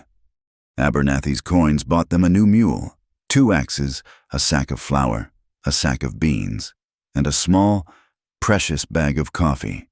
They had the clothes on their backs, 1 blanket, a rifle, and each other. It was, Luke had said, his voice flat but not defeated. Enough to start. They found their place in a high valley, a cup of green land protected on 3 sides by towering walls of pine and rock. A creek, clear and cold, ran through the center. It was hard land. The soil was rocky. The winters, they would learn, were worse than anything Wyoming could offer. Deeper snow, a more profound cold, an isolation that was absolute, but it was theirs. They built the ranch with their own hands. It was not a ranch, not at first. It was a shelter. They felled the pines, Luke's axe swinging in a steady, powerful rhythm from dawn until dusk. Clara, her hands hardening, her muscles learning to ache and strengthen, helped him. She notched the logs. She gathered sod for the roof. She mixed mud and straw to chink the walls against the wind. They worked in the silence they knew best, but it was a new silence. It was the quiet of shared labor. He would lift a log, and she would be there, ready to brace it. She would stumble, and his hand would be there, steadying her arm. They moved as one person, their bodies learning each other's rhythms, their shared purpose a bond stronger than any vow. The cabin was a single room, smaller than the house in Wyoming, with a stone fireplace Luke built, his scarred hands fitting the river rocks together with the patience of a saint. The first night they lit a fire, they did not speak. They just sat on the dirt floor, staring at the flames, the smell of green wood and clean smoke filling their small, safe world. Months passed. The first snows came, and they were trapped. The winter was a beast, howling outside their small fortress. It was hard. Some days, they ate nothing but boiled beans. Some days, the cold was so deep it felt like a physical weight in the room. But they laughed. It happened one night when Clara, trying to make biscuits from their dwindling flour, dropped the pan. The biscuits, hard as rocks, scattered across the floor. Luke, who had been carving a handle for a new shovel, looked at the mess. Clara stared at it, her face crumpling with the frustration of their poverty, and a single, hot tear of anger rolled down her cheek. Luke put down the shovel handle. He picked up one of the biscuits. He looked at it, then at her. "I've seen rocks," he said, his voice serious. "That looked softer than this." Clara stared at him, and then a sound she had not made in years, a sound she did not recognize, bubbled up from her chest. It was a laugh, a real, sharp, sudden laugh. Luke's face broke open. He did not grin. He smiled. It was a slow, warm, astonished smile that reached his blue eyes and lit them from within. They're terrible," she choked out, laughing and crying at the same time. "They are," he agreed, his smile widening. He tossed the biscuit into the fire. "We'll eat beans. I like beans." They sat by the fire, eating beans from the pot, and the small, warm cabin was filled with a peace they had never known. When the spring thaw finally came, Clara took the small packet of wildflower seeds she had bought with the last of Abernathy's coins. She did not plant a vegetable garden first. She walked the perimeter of their small cabin, And she planted the seeds in the rocky, unforgiving soil. She planted them over the raw, muddy scars left by the building. She was planting them. She knew, over the graves of the past. She was covering the ghosts of Sarah and Abel and the man from Boston and the baby she had never seen, with a promise of color. Luke watched her from the doorway. He did not understand the logic of planting flowers before food, but he understood her. He understood the need to claim the land, not just with fences and a roof, but with beauty. The changes in them were as slow and steady as the melting snow. Luke stopped drinking. He had the bottle of whiskey from Abernathy, but it sat on the high shelf, unopened. He had faced a hanging. He had faced his past, and he had looked into the eyes of a woman who saw all of him and did not turn away. The whiskey had been a medicine for his guilt, a blanket for his shame. He did not need it anymore. His shame was gone, burned away in the fire of the trial. His guilt remained, a scar he would always carry, but it was his. He did not need to dull it.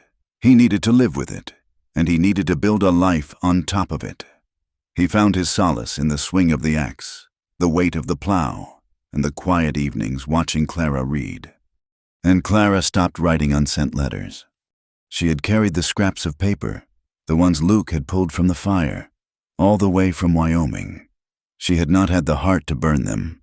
They were her only connection to her daughter. But one night, sitting by the fire, she looked at them. She looked at the words of shame, of sin, of a ruined woman. She looked at Luke, sitting across from her, his hands mending a piece of harness, his face calm in the firelight. He was not the hard man she had described in her letter. He was just her husband. She did not need the letters anymore. She had said her truth aloud, in a courtroom, in front of the world. She had no more secrets. She stood, went to the fire, and one by one, she dropped the scraps of paper into the flames. She did not cry. She watched the shame burn, turn to black ash, and float up the chimney. Luke watched her. He said nothing, but when she was finished, he reached across the small space between them and took her hand. He just held it. It was enough. They lived like that for 2 years. They built a barn. They got 2 cows, a handful of chickens. The wildflowers came up, a riot of blue and yellow against the gray cabin logs. They were not settlers. They were not ranchers. They were simply 2 people on a patch of land. They were, Clara thought, happy. It was a strange, quiet, tough kind of happiness, but it was real. One day, in late summer, a stranger arrived. He was a thin man on a tired horse, leading a mule. He wore the black, dusty coat of a circuit preacher, but his face was kind, his eyes tired. Luke met him on the porch, his hand resting on the axe handle, his body a silent warning. "Mr. Hanlon," the preacher asked, looking at the small, neat cabin with surprise. I was told you lived up this way. I have a letter from Laramie. It came. Well, it has been trying to find you for a long time." He pulled a worn, creased envelope from his saddlebag. It was addressed to Clara Mayfield, at Luke Hanlon's ranch, Sherman's Rise, Wyoming. It had been forwarded, and forwarded again. On the back, it bore the seal of a church in Boston. Clara's hands went cold. She wiped them on her apron, her heart seizing. A letter from the church. After all this time, it could only be one thing. News of her, of her. She took the letter. Her hands were shaking so badly she could not break the wax. Luke stepped forward. "Sir," he said to the preacher, "my wife and I thank you. You have come a long way. Let us offer you water." It was a gentle dismissal. The preacher, seeing the look on Clara's face, the way she was staring at the envelope as if it were a snake, just nodded. I will water my horse at your creek," he said kindly. "God be with you, ma'am."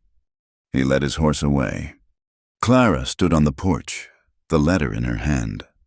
"Clara, Luke's voice was soft. Beside her, "I cannot open it," she whispered.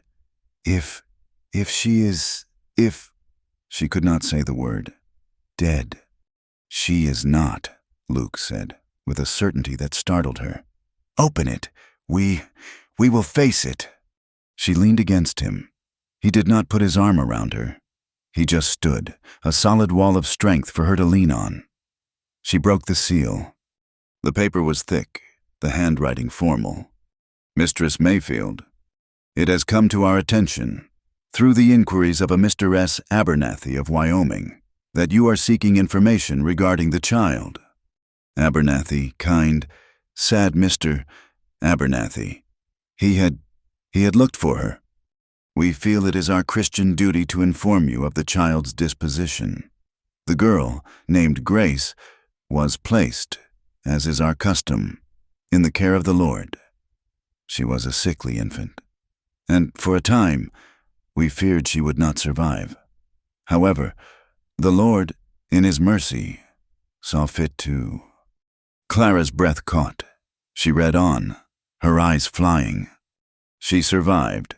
She was adopted at the age of 6 months by a fine, God-fearing family, a Mr. and Mistress Pendleton of Philadelphia. They are..." Clara's knees buckled. She would have fallen if Luke had not been there. He caught her, his hands strong on her arms, holding her up. She... Clara wept, the letter crushed in her hand. "She is alive! Luke, she is alive!" She cried. She cried for the years she had not known. She cried for the shame that had kept her from even knowing her daughter's name. Grace. Her name was Grace. She cried with a relief so profound, so painful, that it scoured her clean. And then, through the tears, she smiled. It was a watery, broken, beautiful smile. "She is alive," she whispered again, looking up at him, her face a ruin of joy and grief. "Adopted by kind people. In Philadelphia." Luke looked down at her, his own eyes suspiciously bright. He had lived with her grief for 2 years. He had held her when she woke from nightmares. He had watched her burn the letters. He reached out and, with his rough thumb, wiped a tear from her cheek. "Then we will find her someday," he said. His voice was soft, an unbreakable promise. "Philadelphia is not, it is not the moon. We will save. We will go. We will find her." She buried her face in his rough shirt, and he held her, his arms wrapped tight around her, on the porch of the house they had built, as the kind preacher watered his horse in their creek. That night, the air was cool, the first hint of autumn. They sat by the fire, the cabin warm and safe. The letter was on the mantel, a holy relic. Clara was quiet, her heart too full to speak. She was processing. A mother. She was a mother to a living child, a girl named Grace. Luke sat across from her, watching her. He had an old whiskey glass in his hand, the one he had brought from Wyoming. It was filled with water. It was a habit, holding it, a way to keep his hands busy. Clara looked at him, and her heart, already full, overflowed with a quiet, powerful love for this scarred, silent man. This man who had killed and lied and suffered, and who had, in the end, saved her, and who she had saved in return. "You are a good man, Luke Hanlon," she said softly, into the crackling silence. He looked up, startled. He grunted, uncomfortable. I am what I am." "No," she said. She smiled, a small, teasing smile. "You are more. Do you remember that first day? At the station?" He nodded, a shadow of a grimace. "I remember you were small and wet. I was terrified," she said. "And you were so grim, so tall. You did not say a word. You just took my bag and threw it in the wagon." She leaned forward. "I thought you would never say a word. I thought I thought you were... I do not know what I thought. I was afraid to even breathe too loud." Luke watched her, and a rare, warm grin spread across his face, transforming his harsh features, making him look, for a moment, like a young man. "I remember," he said, his voice a low rumble. "I looked at you, and I thought, she will not last a week. You were like a little bird from the east, all lace and bones." "Lace?" she laughed. "That veil was cheap netting, and I was not that thin."